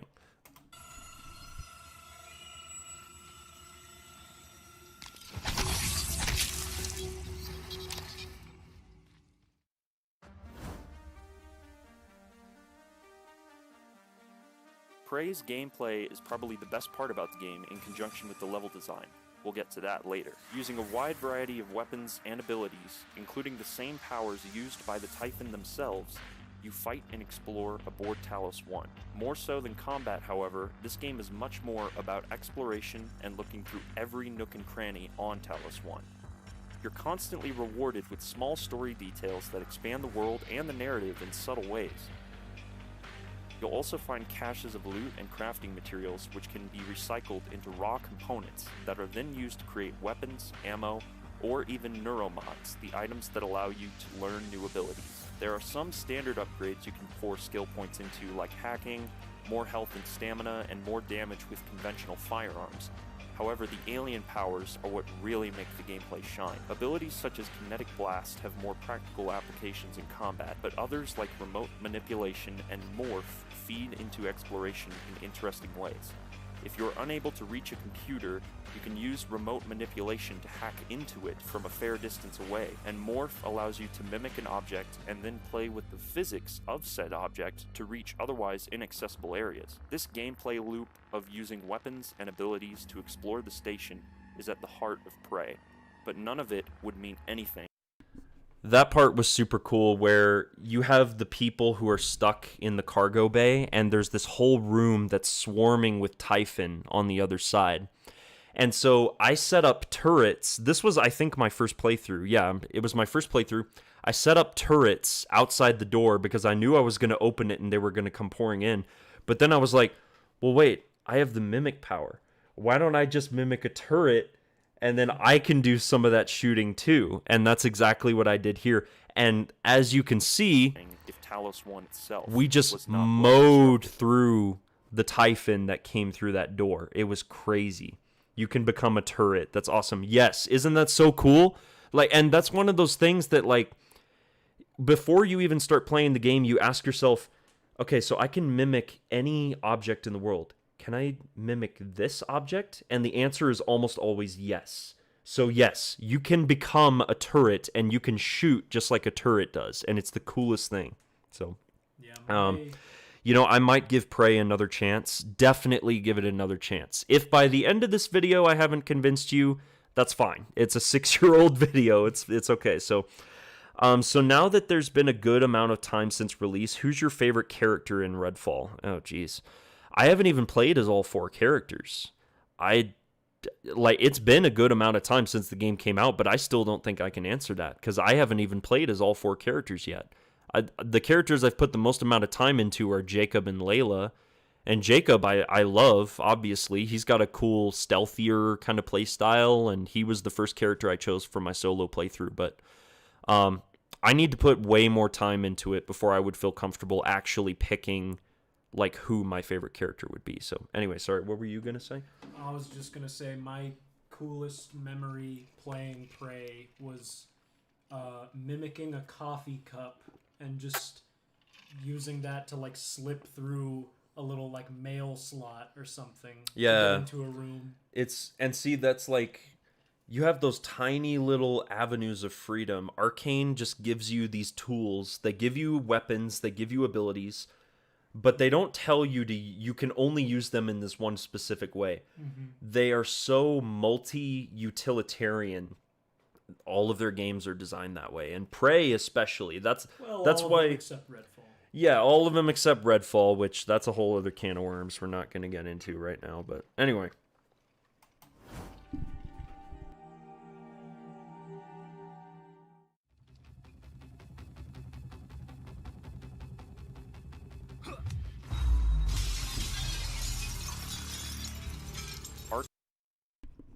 Sorry, just going to pause it real quick. One of the greatest intro sequences in any video game ever is this intro sequence and the game's been out long enough that I don't really feel like it's a spoiler. You break the glass, you find out you're in a simulation and you're on the space station. Like, that was like a BioShock level twist, in my opinion. Like, and I don't want to spoil the BioShock twist because there are still people to this day who haven't played the first BioShock. I don't want to spoil the big BioShock twist, but this, for me personally, was on that same level where you're like, what? You're doing this and that, and anyway.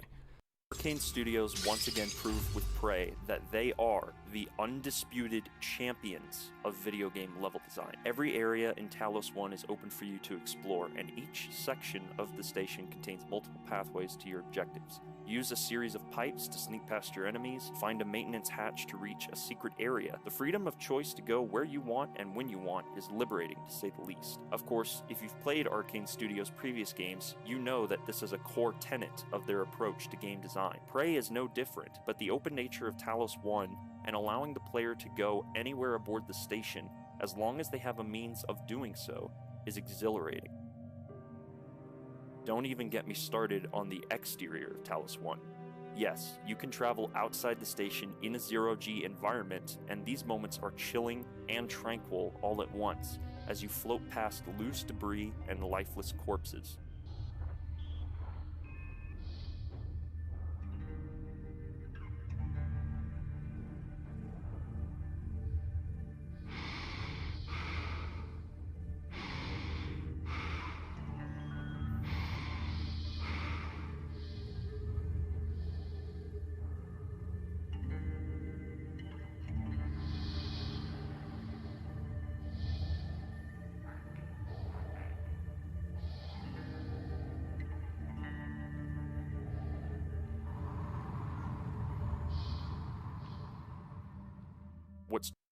Yeah, the first zero-G sequence where you're just drifting out there and Mick Gordon's just soft guitar is playing, that was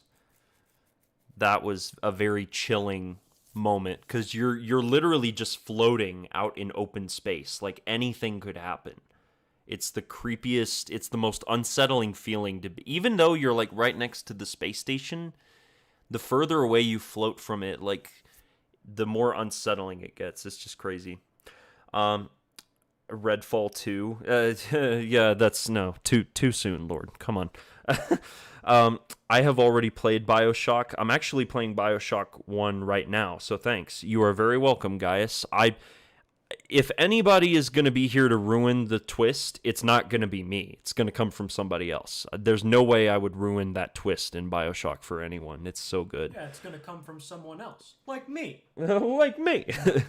That foreshadowed the ending twist too. Yeah, the intro to Prey foreshadows the ending also, which that I won't spoil. For anyone who hasn't finished Prey or hasn't played it, I won't spoil the ending for you. The intro is pretty well known, but I'm not going to spoil the ending because the ending is actually an even bigger twist than the beginning, in my opinion. I haven't finished Prey yet, still need to get to it, but I've got Starfield on my will interrupt any other game list. Lord, do not dare say those accursed words. Isn't finished Prey. Or no, he's talking about when he said Redfall 2. Talos 1 was just so amazing to explore. Dozens and dozens of secret areas, alternate routes, optional rooms, plus the variety they got from a space station was impressive. Yeah, each part of the station was so visually distinct from the next, you know, like it had that Art Deco style, but they kept it very visually distinct and very visually varied throughout the game, which was good. Better Zero G than Hard Space Shipbreaker. I've never played Hard Space Shipbreaker. I heard it's good, though. Well, I have to go to sleep because I have to go somewhere, so good night, everybody. Hey, good night, Skyzer. Thanks so much for jumping in, and thanks for taking some time out of your evening to be here. Hopefully, I'll get to catch you in the next stream. That's going to be sometime this week. I'm thinking I might do another stream tomorrow, because there is one particular game that I want to stream tomorrow that I'm pretty excited about. So, but we'll see. If you haven't already joined my Discord server, there should be a link in the stream description where you can join the Discord server, and that's usually where I will let everybody know when I'm going to be streaming. So I'll let everybody know probably sometime tomorrow if I'm going to do one tomorrow or not.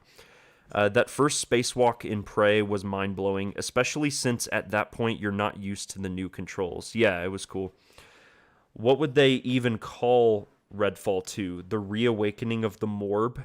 Yeah, Redfall 2, it's Morbin time. No, they'd soft reboot it. They'd soft reboot it? The Suicide Squad. Just call it The Redfall. The Redfall.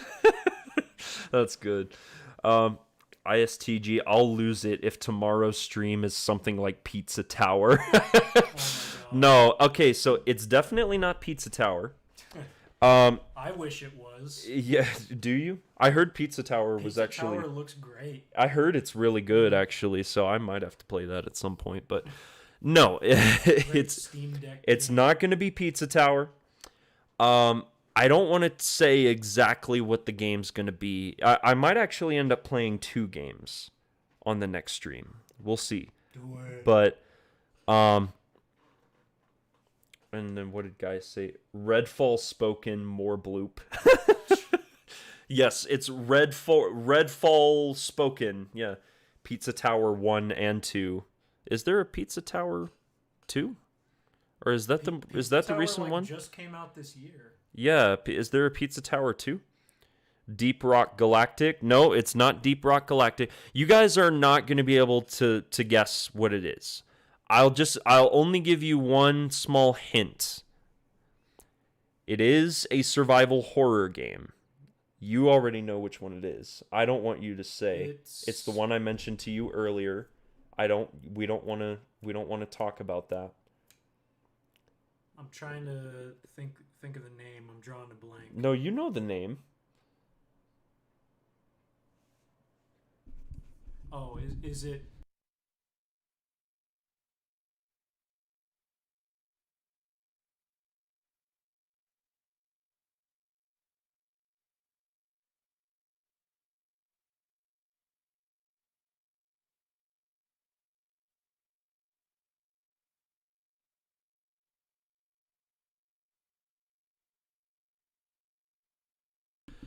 Sorry, everybody, had to mute because I can tell my brother what it is, but I can't tell you guys. So, say it, Arcane's brother. Do it now.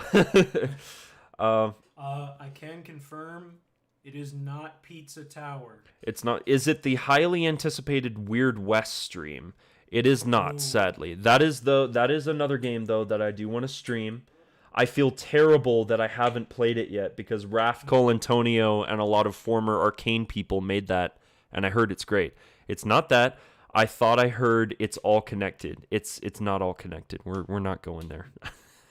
RE4 remake. I honestly wish it was the RE4 remake. I really want to play that. So I don't know later. But yeah, no, it is a survival horror game that I'm going to be streaming, and potentially maybe one other game, maybe like a small indie game, maybe just to start us off as an appetizer, and then I'm going to jump into the survival horror game. And this is one that I bought just recently with a gift card that I got for my birthday. I got a Steam gift card for my birthday. So, but yeah, any more than that, I don't want to say because I'm going to give it away. But you guys can look forward to on the next stream I do this week. I am going to be probably shrieking and shitting myself in sheer terror because of the game that I'll be playing. So you can look forward to that. But anyway, so moving on. We'll kind of catch up on the rest of the video here. So Just as impressive is that the space station has been crafted with scale in mind. So the size of the station from outside is actually a pretty accurate approximation of how big the station is on the inside. Arcane Studios deserve all kinds of recognition for the achievement of crafting this seamless environment.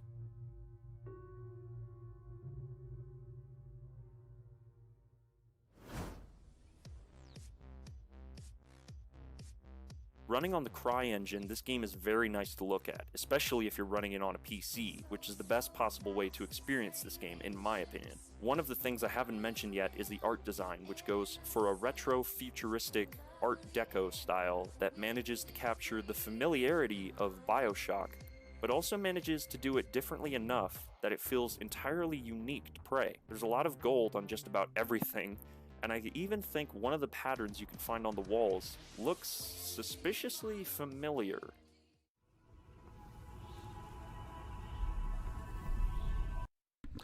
I don't know if anybody else caught this when they played Prey for the first time, but here, let me go back a ways. Let me go back a little bit here.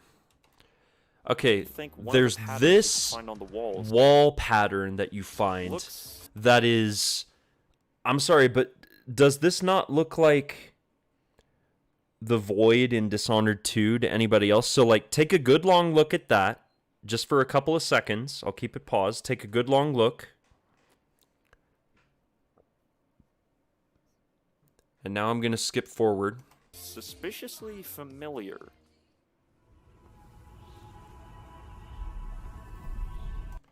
Does that not look almost identical? Maybe it's just me imagining like a reference or an Easter egg in my head, but I feel like that was very deliberate on Arcane's part to like make that kind of resemble the Dishonored 2 Void. Black Rock. Black Rock, yeah. No significant harassment. Hello to you. Thanks so much for jumping into the chat. Very interesting username.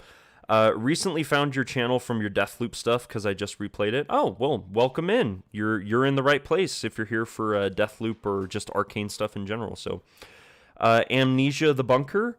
No, it is not Amnesia the Bunker. I can tell you that. So, or whatever it's called. What if it's just Prey and he's messing with us? You got me, Andrew. That's exactly what it is. No, just kidding. It's all connected, everyone. No, it's not all connected. Shut up. We're not going to jump down this rabbit hole. All I see is pixels. My Wi-Fi is non-existent. Oh, I'm sorry. Well, if you could see it, anyone who can see that, maybe you just have to like actually find this video on the channel and watch this part. Like skip to about like 8 minutes into the video and you'll find it. But anyway, moving on.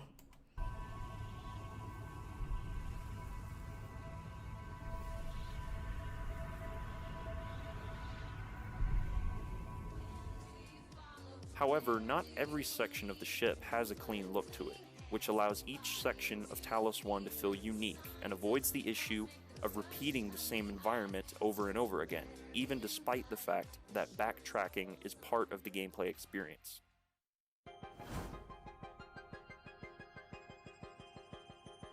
in summation, I think that Prey will be remembered for years to come, and I'm hoping that the conversation around it shows publishers and developers that there is a desire from audiences to see more immersive sims like this. At the head of the charge will be Arcane Studios, who have paved the way for this kind of game to make its glorious return in the modern era. Oh, how naive I was, and how naive I still continue to be to this day, because I remember when Prey came out at the time in 2017, and GameSpot gave it like a 6, IGN gave it a 4 because of a game-breaking bug, and I was just hoping against hope. I was like, please, I want this game to sell well, I want it to do well, and it reviewed decently enough, aside from the 4 out of 10 and the 6 out of 10, but yeah, Hart said it like exactly. Prey just didn't get its fair shake, and it's a damn shame, honestly, because Prey, I said it earlier in the stream, but you really could make the argument that Prey is Arcane's best game, like even better than Dishonored, Deathloop, whatever. And I was just so naive making this video, thinking to myself, like, yeah, everybody's gonna love Prey, this game's gonna do really well, and the exact opposite of that happened. So, and I still kind of struggle with that naivety a little bit to this day, where I feel like if I like something enough, everybody else is gonna like it, and that's just not the case. That's not how reality works. So I think the older I've gotten, the more videos I've made, the more time has passed, I've become a little bit more cognizant of that. So maybe with the next Arcane game coming from Austin specifically, the Lyon, whatever Arcane Lyon is working on, I'm going to be absolutely hyped for. But whatever Arcane Austin is working on, and it's no fault of their own, really. Like, Redfall shipped in a bad state, yeah, but I don't blame that entirely on the Austin team. I am, unfortunately, I'm going to have to temper my expectations a bit for whatever Austin's next game is. Like, I have to, because Redfall was such a disappointment, but It's going to be a Prey remake. Oh, a Prey remake? Jesus, yeah, like Sony remaking frickin' Horizon and The Last of Us, and 6 years after it released is ridiculous. Welp, thank goodness Bethesda is out of that phase Redfall spawned from. Yeah, and that's, without giving too much away, that's actually what the topic of my Starfield video, that's actually what I want my Starfield video to be about. I'm going to basically talk not so much about the game itself, but I want to talk about how I feel like Starfield is going to usher in a brand new, fresh and exciting era for Bethesda, because now we're finally out of that era of Bethesda jumping on the online multiplayer live service trend. Like, they're finally going to go back to they're finally going to start going back to creating the games that they were always good at making in the first place. So, you know, I have every confidence that Starfield's going to be good. I'm really curious to see what Indiana Jones is going to look like from Machine Games. I want to know what Arcane Lyon is working on. I want to see what Tango's working on, id Software, you know, all of that stuff.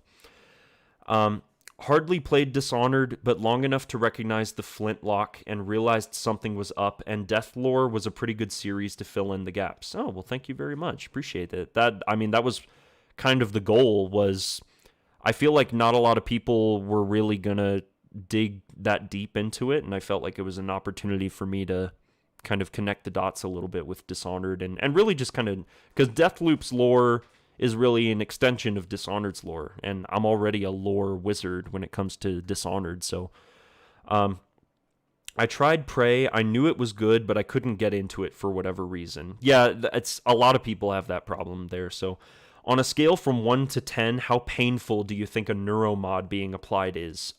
15. There is no way in hell would you stick one of those in your eye and get superpowers? Yeah. There's no way in hell I would do that. Absolutely not. Even if I would get superpowers or the ability to, like, you know, like, learn to play a musical instrument instantly, there's no way in hell I'd jab a needle in my eye. Bruh. Absolutely not. If there was a 100% chance I would turn into some kind of, like, abomination creature, I'd do it. You would do it. Yeah, man. Bro, life is boring. Give me superpowers. Right? And then Lord said, no, hold on. Genuinely, Arx Fatalis remake. That would be cool. Because then that would give me an excuse to actually play an updated version and not the old version. So I'm going to name my character in Starfield Garfield. That's funny. The needle is like twice as long as your eye. That thing is going straight into your head. Yeah, it's gonna go right into your brain. Mm-hmm. Like that shit's gonna hurt. Yeah. You wouldn't catch me at all trying Pain to do is that. Temporary, pride is forever. Yeah, right. I love Prey, and hopefully this video has shown you some of the reasons why I love this game, and hopefully you'll try it out yourself. Thanks for watching, folks. Be sure to leave some comments letting me know what you think about Prey, and remember that the outsider walks among us. The Boys. It's like, would you take Compound V? It's like, yeah, Compound V. I would. Yeah. Oh yeah, here, let me rewind it a ways because this is an important thing that I don't know if everybody knew about this or not. About Prey, and remember that the outsider walks among us. So that has always been, ever since I made my first video, I knew that my intro was probably going to be a little bit different from video to video, but I knew that I wanted my outro to be the same no matter what. That outro I have, where it's like, remember, the outsider walks among us, thanks for watching, that has always been my outro from day one. When I started this channel, that has always been my outro. I don't know if anybody picked up on that or not, but pretty cool though. So yeah, that was my very first video ever on this channel. So I'm curious if any of you did pay attention, or maybe my commentary distracted you from the video. I'm curious to know. Any of you who have never seen that before, what were your thoughts on it? What were your honest opinions, honest thoughts? I imagine neuromods have some kind of pain memory block that makes you forget the feeling. Maybe. Hopefully. You would still have to do it for the first time, though. That first time would be so traumatizing. Worth it. Worth it. Move it at all, and oops, there goes your ability to walk. Worth it. Wes, no, don't say it. Don't think it. Yes, I have binged like 6 of your videos recently and haven't seen you before that, so it definitely stuck out to me. All I know about the outsider is they're like in the void in Dishonored or something. I don't know much about it. Yeah, you got to play Dishonored to really kind of understand or appreciate some of the intricacies. And if you play Dishonored and then you play Deathloop, you'll kind of pick up on like some of the connective tissue there. And a lot of my early videos, really just only like, whoops, hit my microphone there. Really just these two were really important Dishonored videos that I made back in the day. I remember also, so this video at the time, so right now it's sitting at 438 views, which that's not a whole lot, but that's also about average for kind of like where my videos get view-wise nowadays. My second video I ever posted got 2,500 views in like 24 hours. It was insane. Like that was crazy to wake up the next morning after I posted that and to see that. Okay, well, yeah, that was the first video. So I think maybe we'll watch maybe 1 or 2 more videos. And then maybe we'll do some more video watching on the next stream. But we'll probably just watch 1 or 2 more. So out of this select group of videos here, which one does everybody kind of want to watch? I want to kind of gauge what everybody else is thinking. So Fallout 76. Oh, that is not... Yeah, that video did not age well at all. Why don't we just private that one? Yeah. Why Fallout 76 could be the best shared world game yet. Because that's what they were calling them at the time. Destiny was a shared world experience. Fallout 76 was going to be a shared world experience. Division, basically code for like your MMORPG light looter shooter kind of thing. That's This video is one of my, you could make the argument, this is probably the most poorly aged video I've ever made. That title, ugh, literally yeah, that's a yikes. recipe for one of those "It's Always Sunny" title cards. It's like, oh, what's the worst thing that could happen while playing Fallout 76? And then The title card. Arcane plays the worst game ever. Yeah, that's funny. Begging for an Arx Fatalis remake or an Arx Fatalis 2 with a code for a remastered and updated Arx 1, like how Miles Morales came with Spider-Man 1 remastered. That's not a bad idea. They did that with Dishonored 2. If you bought or pre-ordered Dishonored 2 at launch, you could get a free copy of the original Dishonored. They were just giving it away for free. And I was shocked. I remember being shocked at the time. I was like, you understand how much value you're giving away for free on top of how good the second game already is? That's a steal. It's a heck of a deal there. The Outsider was a child who was so emo that he got sacrificed and totally deserved it. This is a joke. That better be a joke, because Jesus, that's dark. Well, is there any one particular video that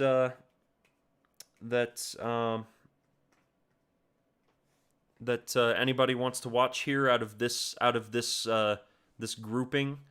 I'm keen to hear what you guys would want to watch, and depending on if we watch one of the Wolfenstein videos, that's probably going to run us a little bit long, or we could watch maybe 2 of these really short videos. Speaking of videos that aged poorly, my top 5 most anticipated games of E3 2018, that was a poorly aged video because so many of the picks in that list ended up being trash. What, like Anthem? Anthem was on that list. Anthem was on my list that year because the demo made it look really cool. But then obviously now we know how that turned out, don't we? So, Anthem and Fallout 76. Right? Oh, I didn't know that. Wasn't familiar with Arcane around until the Deathloop reveal. Maybe your latest so we can see the growth. I like Far Cry 5, so that's my vote. Far Cry, because it's not Bethesda. Honestly, don't have a preference. Okay, so we got some people asking about Far Cry. Let's do the Far Cry So one. this one, and this one was actually really cool. Both of these videos, Rage 2 and Far Cry 5, I put both of those videos out in one day. Mm-hmm. I was super proud of that at the time, even though I didn't put a whole lot of effort into them. It was the first time I had put out 2 videos in a single day. I was like, yeah, I can do this. And then I was like, I can't do this. This is impossible with more complex videos. Anyway, why Far Cry 5 is the most disappointing game of 2018 so far. My thoughts and opinions. So again, just my personal opinion, but spoilers, I did not like Far Cry 5. I found it to be incredibly disappointing, and there was one aspect in particular that I hated about the game. But anyway, we'll click on it, and we'll just kind of listen to my jumbled thoughts. And maybe my voice sounds a little bit better in this one, but I guess we'll see. Hi there, I'm lost. This is Will. Okay, we are going to skip the ad. I don't have ad blockers on, no, so... I've heard lots of good and lots of bad on Far Cry 5. Yeah, we do, so... we need to have a balls-to-the-wall stream one day. I would have a blast recommending you things completely out of your comfort zone, lol. You know what? I feel like at some point that's bound to happen. We're bound to have a stream like that at some point. I don't know when it's going to happen, but it's bound to happen at some point. Anyway.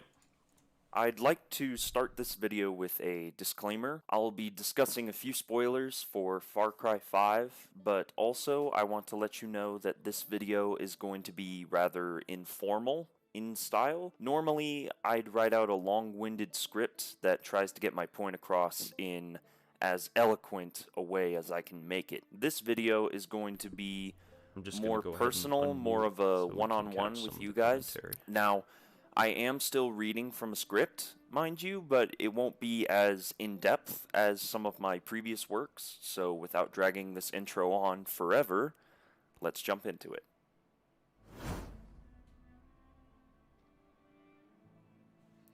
Okay, one thing the music in Far Cry 5. There's a track that I use towards the end of this video that's my favorite track in the whole game. The music actually bops. The music in Far Cry 5 was excellent. That's one of the only things that I will say was great about Far Cry 5. Counter argument. There is a bear named Cheeseburger. Okay, Cheeseburger was Solid also point. one of the best parts of Far Cry 5. But and also what's the dog's name? I don't remember. Boomer? Yeah, Yeah. Boomer was the animal companions are always one of the best parts of the Far Cry games. They actually brought Boomer back for Far Cry 6. Stop, really? Yeah. Wow, that's interesting. I'm ashamed to admit that I played Far You Cry played 6. Far Cry 6. Yeah, I was excited until I realized that it's just like every other Far Cry game that's been released in the past few years. Even though it had Gus from Breaking Bad, you know, Yeah. that was the one thing that got me excited. But anyway, we're trailing off here. We're going to get back to the Far video, Cry so. 5 was released earlier this year to a rather divided reception.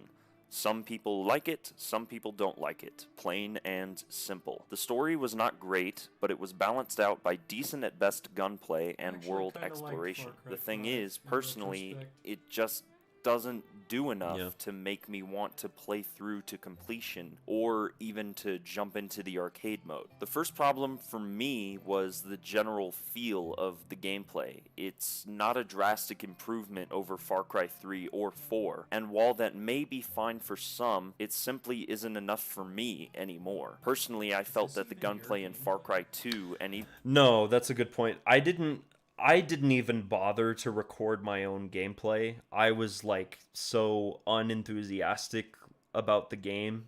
I didn't even bother to record my own gameplay, so I did borrow gameplay from trailers and demos and stuff like that. So even 3 to That's a an good point, extent actually, were the that- highest I'm glad you points pointed the that out. series Other ever PlayStation reached. prompts. yeah, exactly. And even 3 to an extent were the highest points. Oh, this is actually, playing here, for wait, let me some, go it back, so- simply isn't enough for me Just catch up. anymore. Personally, I felt that the gunplay in Far Cry 2 and even 3 to an extent were the highest points the series ever reached. And they then started to drop off with Far Cry 4, Primal, and now 5. The guns, for whatever reason, felt to me like they were shooting foam darts at the cultists, while the weapons in 2 and 3 had some heft to them. It also helped that the sound design was fantastic, and it made it sound like you were actually raining lead on your enemies. The second problem for me is the exploration of the open world. To its credit, Hope County is a beautiful and vibrant place to explore. However, the ways that I explored the map weren't much different from how I explored Rook Island or Kirat, despite Far Cry 5 ditching the minimap from 3 and 4 and replacing it with a Skyrim-style compass, which should, in theory, allow the player to keep their eyes on what's in front of them and admire the detail put into every nook and cranny of the game world. But it's still the same old Ubisoft design through and through, which again may be enough to tide over some players and diehard fans of the Ubisoft franchises, but I'm tired of it personally, even if Far Cry 5, to its credit, incorporates the most refined version of the Ubisoft formula we've seen. There are plenty of markers on the map, though not as many as previous games. Which Yeah, is this guy just fired his rocket launcher way off to the side. Here, actually, let's watch an instant replay of that, there shall are we? plenty of markers on the map, though not as many as previous. Well, like, what was he even shooting at? I don't even know what this guy was thinking, honestly. But yeah, my whole points go into, like, you know, Far Cry 5, it just didn't do enough to differentiate itself. I felt the gunplay was really weak. It felt like I was shooting marshmallows at him. The hit detection and the hit registration, I just didn't like it. It just didn't feel good to play. I liked Far Cry 6. I know it doesn't have any nuance, but I like stupid fun. And that's the thing, That's fair. right? Like, there's a market for that. If you want to play a game where you just shut your brain off, you clear out outposts, shoot bad guys, blow up crap, Far Cry is the perfect game for you, honestly. I like that you say it has Gus from Breaking Bad, as if it's the same character rather than the same actor. Well, yeah, that's who it was. It was Gus with a Spanish accent. Yeah, right. No, I know it's not Gus. It's Giancarlo Esposito. It's the same actor, but everybody knows him as Gus from Breaking Bad, or more recently Moff Gideon from The Mandalorian. But I feel like you need to learn the power of just saying yes Yeah, to what. that's a Far Cry reference.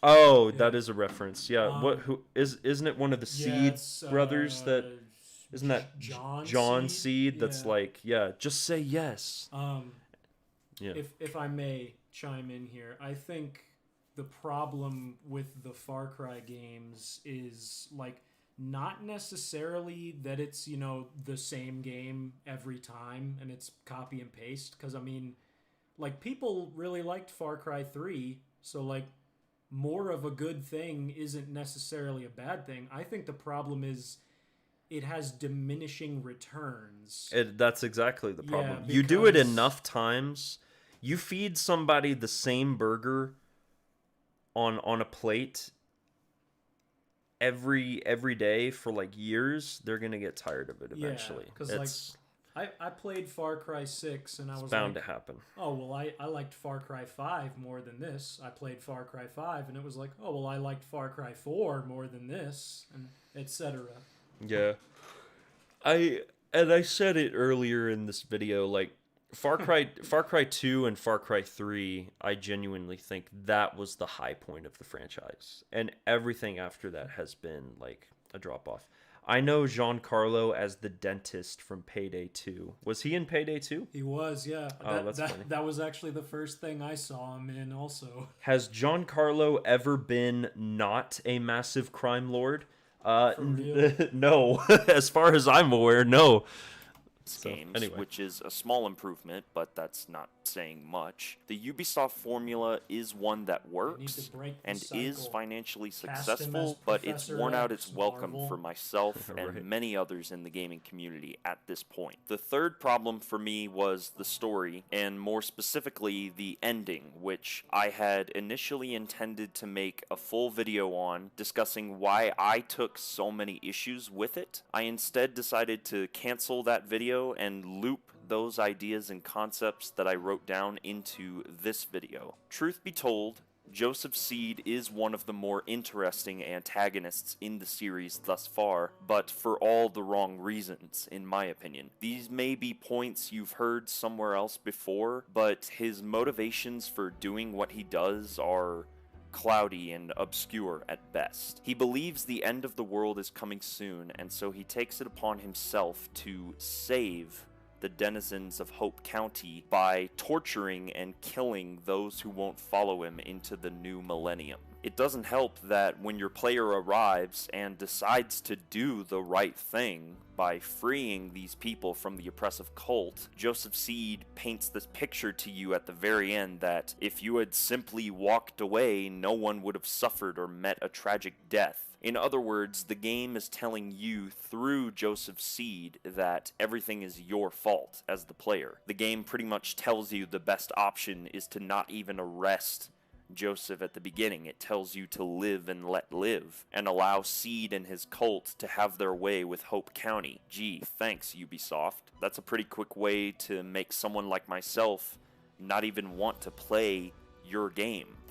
And that was my biggest issue with Far Cry 5, was I hated the ending. I hated that they made me feel shitty for like For playing as the game. as my character for playing the game, for like actually they made me feel like dirt for playing the game. It's like if you at the very beginning literally just leave, that is the best option, and it's so dumb because it's like I guess it just goes against my moral compass. Is like, why would I leave these mad cultists to like do whatever they want with these innocent townsfolk? Like, that's just dumb. Why would I do that? That goes against everything that I believe in morally and ethically.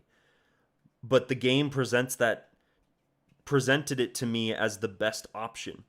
Your other option is you play through the game, you get to the end, nukes are dropped, and then you're locked in a freaking nuclear bunker with Joseph Seed, and it's like, well, what the hell was that? And then the other story continues and then and the moves other on. ending is you get away in the car and your guy is already like brainwashed, right?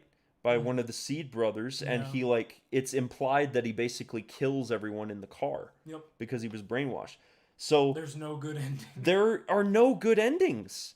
And I'm sorry, like I'm okay if there aren't any good endings in a game, but I like it when it's done properly and it's done well and it feels like it's been earned. Here, it felt like it was just shock value. It didn't feel earned. It felt like it was a slap in the face to me. That was my biggest issue with Far Cry 5. If I may interject again, so obviously after this, Ubisoft went on to make Far Cry New Dawn, which is like one of the only direct sequels in the Far Cry franchise, and I honestly think if they had just made New Dawn, like, if they had just made that, like, the epilogue of Far Cry 5, if that was, like, Act 4 of Far Cry 5, then Far Cry 5 would be, like, amazing. 'Cause Yeah, it's like it wouldn't. The nukes drop, and then you get to go out and explore Right. the world after the nukes It wouldn't have been dropped. nearly as bad because by the Yeah. time you see Joseph in New Dawn, he realizes that he like did the wrong thing. Yeah. And he's like begging God to like smite him or something. I don't know. Basically, yeah. And then Andrew said, and he actually convinces the deputy to join him by New Dawn, which is dumb. Yeah. Yeah. Your deputy character in 5 shows up as like a mute in a mask Yeah. in New Dawn. It's implied that he basically tortured your character in Far Cry 5 until he became like Until he submitted. subservient. Yeah. And that's messed up. Yeah. Like, and that makes me hate Far Cry 5 more because it's like, why would I play it? Yeah, the judge was his name. Yeah, that makes me hate Far Cry 5 even more because it's like my player character was turned into a freaking a mute killing machine Yeah. for the bad guy. Like, what? I'm sorry, but I just don't agree with that. It's just not a story idea that I think is good at all. Yeah. And yeah, you know, maybe if New Dawn had been like an actual epilogue chapter for 5 instead of they sold it as a whole separate game, maybe it would have turned out better. But Yeah. 5 is easily my least favorite in the series. Easily. It's just no good. I'll say this though. Man, it's just a mess. Gameplay wise, like, I think we can all agree, hands down, the worst thing about Ubisoft games is their open world design. It's, yeah. Yeah. Well, Follow the waypoint on the map, find this thing, do this side quest, clear this outpost. It's all the right, same. yeah. It's all the same. It's all just a bunch of like meaningless content, but Yeah. I think Far Cry 5 probably made the best use of that because it was like the way you progress the story was just by playing the game. Like go clear an outpost, go find some collectibles, and that ticks up that meter which progresses like to the next story check. I mentioned it earlier in this video where I said like, you know, the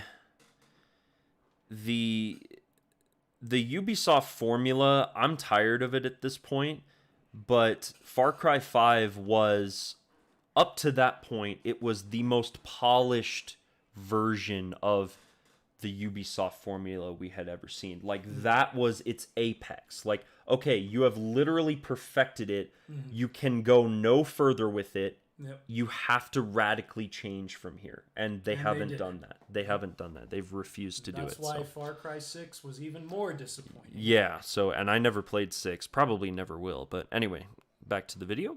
This ending, and more specifically the philosophy of "screw you, player one" being shoved in my face, is just disgusting. It flies in the face of my own moral compass and ethical outlook on life. But I'm just one guy, right? Why should you worry about me when Far Cry 5 is the best-selling game in the franchise to date? It's for these reasons above that I've listed that Far Cry 5 is the most disappointing game of 2018, at least for me, so far. till Fallout 76. Now, once again, Yeah, I'd Fallout like to remind 76 came everyone and went. that this is simply Okay, this is the my song that was opinion. like a banger. I'm in happy the to soundtrack. discuss the finer details with you in the comments down below. And while you're at it, tell me what you think of Far Cry 5. Did you enjoy it? Have you played it yet? Let me know either way in the comments. If you're interested in more content like this, consider subscribing to the channel and leaving me some Yeah, he's feedback on going how hard I on can that better fiddle improve and- my videos. And remember that the outsider But that's walks a among dope us. track. Thanks on for the watching. soundtrack. So. Yeah, so that was another one of my old videos. You can tell my voice is a little louder. I was starting to get a little more confident. My outro screen looks completely different. Wow, I totally forgot about that.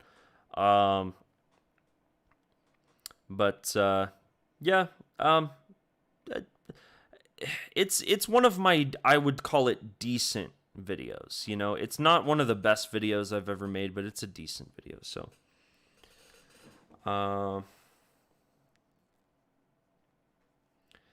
he was trained with guns. He uses guns, and we're expected to believe that inside of a bunker and a hat, I'm assuming it's not even a year of getting out of the bunker, he becomes a master. It was. I think he's Who are we talking about about? the judge. You talking about the judge? in Yeah. Dawn, Yeah. But yeah, that was another one there. So, okay, we'll watch one more video. I'm going to pick this one actually. So, we are going to pick a different one this time. Again, a shorter one. We're going to try and do a shorter one here. So, let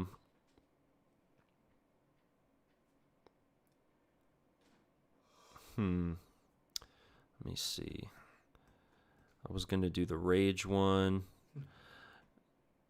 Why Dishonored is not dead. Yeah. Maybe we need a reminder of that. Yeah, I need a reminder of that. Okay, should we watch that one then? Why I don't think that Dishonored is dead, even though that was 4 years ago I posted that, and it's been a hot minute since we got anything from them. No, I think we'll do another one that's been like We need a shot of copium. one of these two that's been like, you know, I think we'll do this one because we'll do one that's been E3 like kind of poorly aged. One of my poorly aged videos, of which there are many. All right. 2018 has come and gone, but I'd like to take some time to discuss and list off the top 5 games that I am most excited for after all the E3 coverage. Now, these are simply the games that I myself am excited to finally play, but I'd love to know which games excited you the most after E3 2018. Leave a comment down below once the video is done, but until Yeah, then, the Elder Scrolls let's get Legends. started Didn't they with shut number that 5. down? No, it's still active. They just stopped updates and DLC for it, so. Despite the fact that we only saw a very brief teaser for this game, I am an unabashed Wolfenstein Wolfenstein Youngblood, fan, yeah. in case my 2 videos on prior games hadn't indicated otherwise. I was pleasantly surprised to find out that the Freedom Chronicles DLC wouldn't be the only DLC we would be receiving for my favorite game of last year. No, instead, Bethesda and Machine Games decided to continue the tradition of releasing a standalone expansion to their most recent Wolfenstein game. In this instance, the story will flash forward 20 years from the 1960s to the 1980s, and the player will assume the role of one of BJ Blazkowicz's twin daughters. There is a catch this time, though. It will not be a strictly single-player experience, as another player can jump in and control the other twin. See, that was a cool idea. Like, when they announced it, I was like, okay, they're progressing the story. It's going to be co-op, so that's cool. Like, the idea, I thought, was solid. The execution was so lacking. Then they wrote the game's script. Yes, then the game actually came out, and we saw how... Oh, boy. Yeah, that's a black mark for Machine Games, for sure, that one. But, again...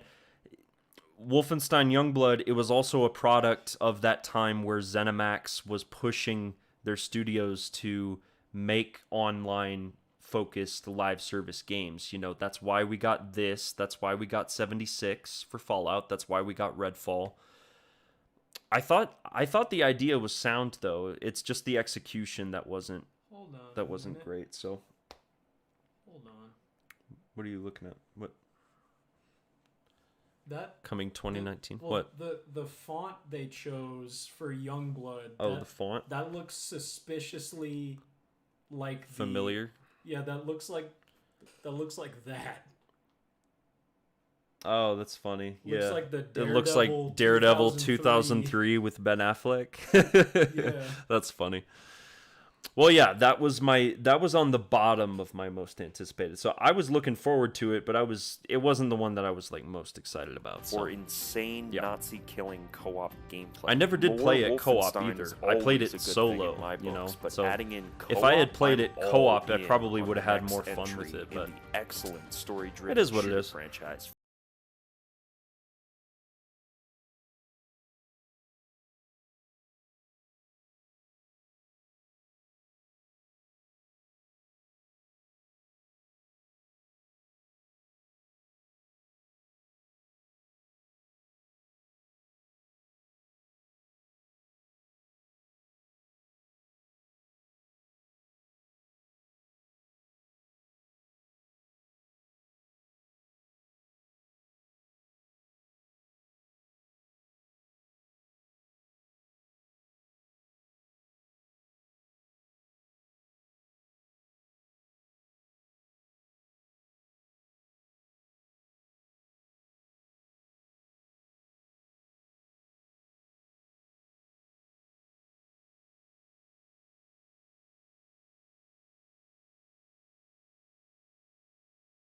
The best part of Rage 2. Like that it's so much fun to play the game, to actually play it and to shoot things and to use your powers. That was the coolest part. Everything surrounding that was very, very lacking. Maybe I'm stupid or don't know enough about Youngblood, but why was Redfall hit so much harder, being the internet's punching bag for like the entire month it came out, but Youngblood was forgotten?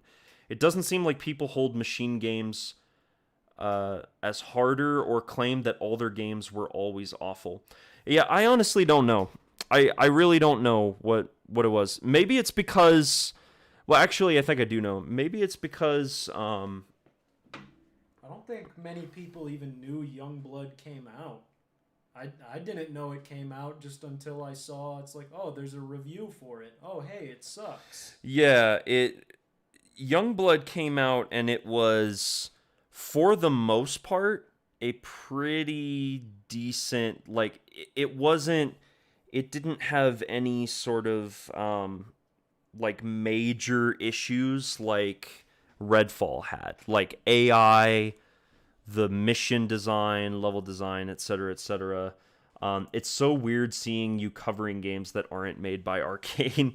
Yeah, I've gotten that before, and I want to talk about other games though that weren't just strictly made by Arcane. You know, I want to be able to branch out a little bit, but back then when I was making these videos, it wasn't really paying off, so I decided to kind of axe that for a while. But yeah, I honestly don't know why Youngblood didn't get more crap than Redfall did, but it probably has something to do with the fact that Redfall was a lot more. It was far more broken than I remember Youngblood being at launch. I think it being Bethesda's first Xbox exclusive honestly might have been a large aspect. Yeah, and you're probably right about that. So Yeah. okay, and now number 3. Yeah. Hold on. There's a game from EA on this list? What the f? All joking My cringe aside, edits. I was as pessimistic and skeptical as anyone else when the game was first announced as a shared world shooter from a studio largely known for its work on single-player story-driven RPGs. So it surprises myself just as much as it Let's should be surprise fair, you that This probably laid some groundwork for Motive's Iron Man game. Yeah, Motive's Iron Man game. Yep.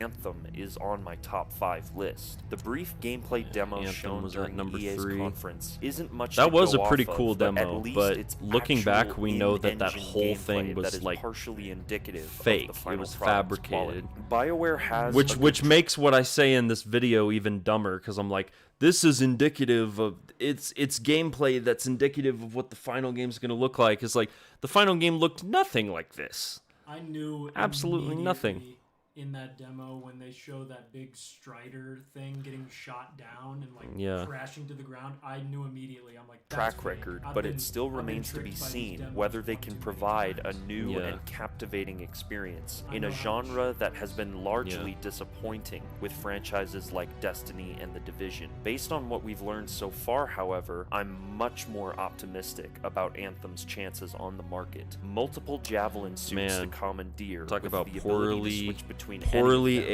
aged, removing man, class jeez. restrictions, constant So updates poorly to the game aged. world, making for a new gameplay experience each time, plus a fully integrated co-op Very system that poorly looks to aged. provide endless amounts of fun and replayability. I sincerely hope that BioWare will succeed with Anthem, as the livelihood of the company itself could very well be on the line if the game underperforms. Oh, and the game definitely underperformed. That's for sure.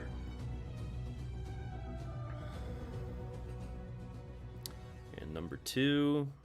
I should have known that Bethesda would It's release Fallout another 76. Fallout game, especially after the massive financial Yeah. success of Fallout 4. this But I your think most we were regretted all video? pleasantly surprised to see I another regret game a lot so of soon videos. after Fallout 4. Let But I think alone it's the important to first keep them up large-scale and be able to multiplayer look game back at in the them and Fallout just kind of franchise. learn from Some these- people are concerned about the inclusion experiences, of multiplayer in the so. Fallout franchise. I, for one, am very intrigued Oh, you'll see. by the Number 1 possibilities was of the only exploring a good large game open actually on this wasteland list with my friends, that completing made quests, sense, gathering so. loot, and just enjoying Oh, the you'll see, experience of finally playing Fallout Online. By the time this video is uploaded, I will have released a video focusing specifically on Fallout 76 and why I believe it might just be the best shared world live service Again, game we've another seen poorly yet. aged Bethesda video. Game Studios is full of veterans from across the industry who know how to provide an exceptional game, and I believe that Fallout 76 will be no different.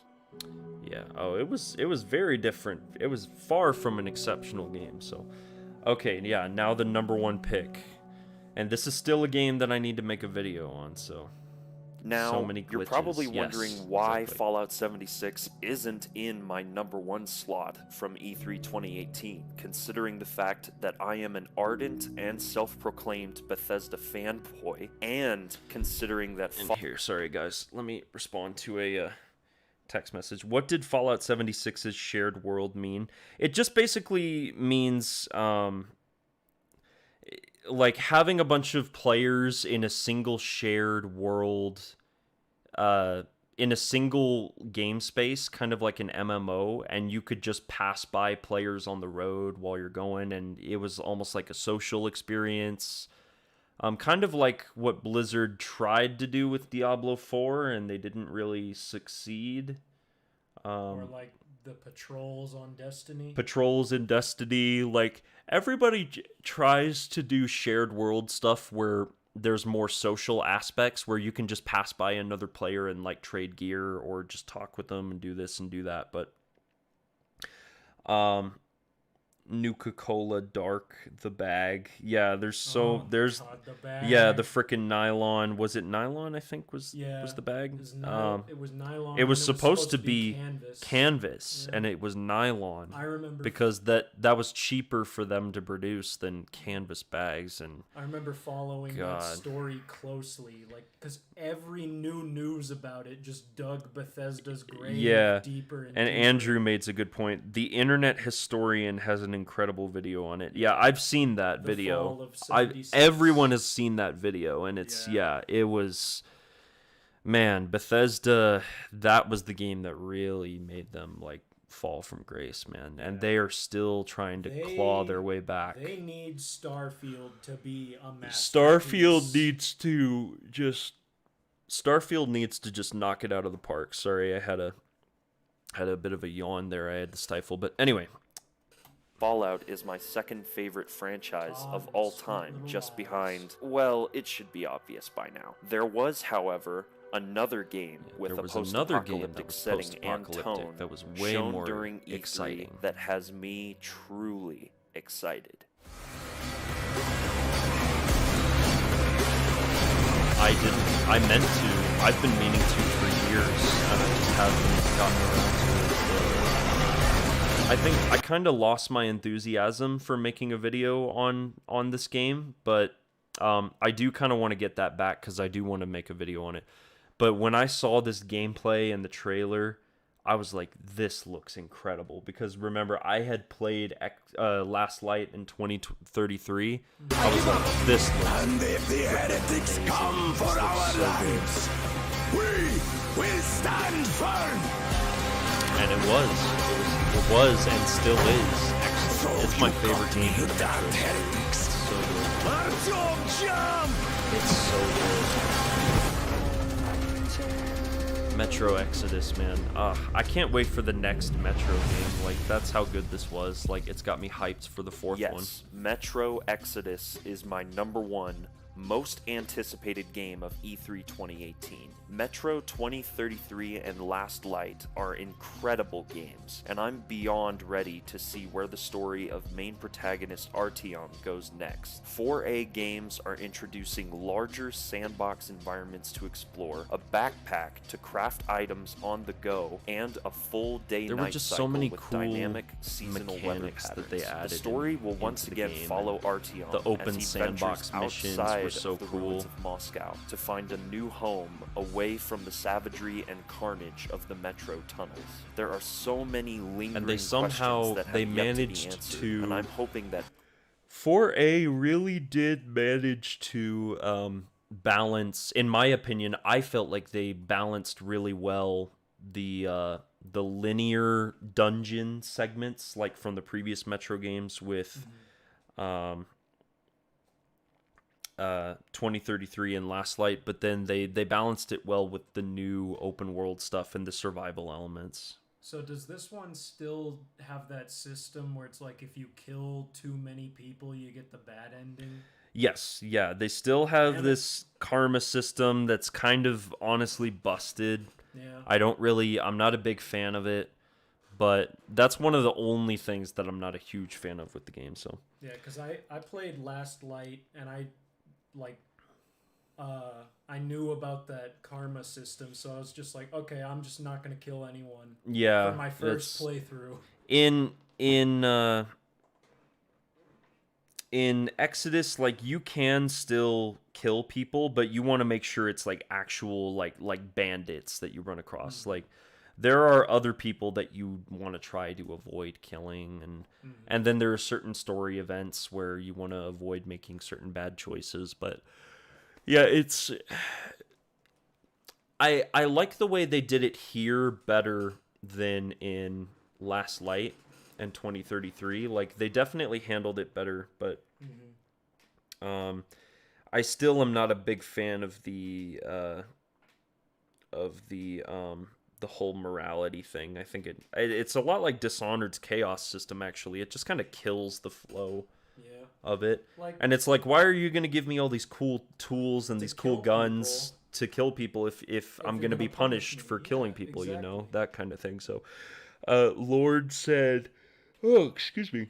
Wasn't there news on them working on the fourth game? And yeah, 4A has been really quiet about the fourth game. We know that they're working on it, and they've been working on it for years now. So I would not be surprised if, probably not this year, but sometime early next year, we maybe hear something about the next Metro game, because it's already been 4 years since Metro Exodus came out. That's how old it is already. It's been 4 years. Like, it's been a while since the game came out, so.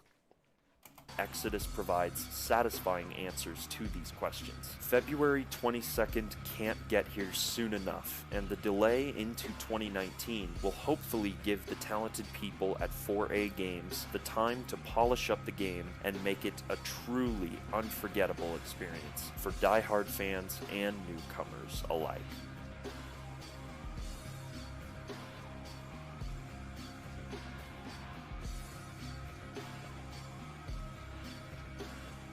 So those are my top 5 most anticipated games from E3 2018, and suffice it to say, it's a great time to be a gamer. Yeah, it's always a great time to be a gamer, but that year was very lacking in many ways. So anyway, I think we're probably going to call it there for tonight. I have all the Metro games, but haven't gotten around to them yet. But I'd argue the Dishonored Chaos system seems to work better because the gameplay makes stealth very easy to accomplish. Yeah, you could make an argument for that. Whereas it looks like Metro has a large focus on guns, made for killing. Yeah, exactly. You don't have a lot of non-lethal options in Metro, but anyway, I think that's where we're going to end the stream. It's already getting late for me, guys. I've got work early in the morning, so I'm going to call it there. But anyone who hasn't already joined my Discord channel, or my Discord server, rather, there is a link to that in the description right below the stream video player. If you want to click on that, you can join the server where me and a couple of my really dedicated subscribers and followers, we kind of chat about things and talk about game stuff, specifically with regards to arcade. But if you join my Discord server, that's a good way to find out when the next stream is actually going to be. It might be tomorrow, it might be Tuesday, it might be some other day this week. I'll have to make that determination based on how much energy I have after work tomorrow. So, anyway, it's been good just to kind of chat with everybody. So, good night to you, Lord and Andrew. Thanks so much for sticking around to the end, guys. And, yeah, everybody else, if you haven't already hit the like button or you haven't subscribed yet, definitely consider it. It is greatly appreciated. But I hope to catch everybody in the next stream, whenever that might be. So check in the Discord server. That's when I'll let you know when the next stream is. So, yeah.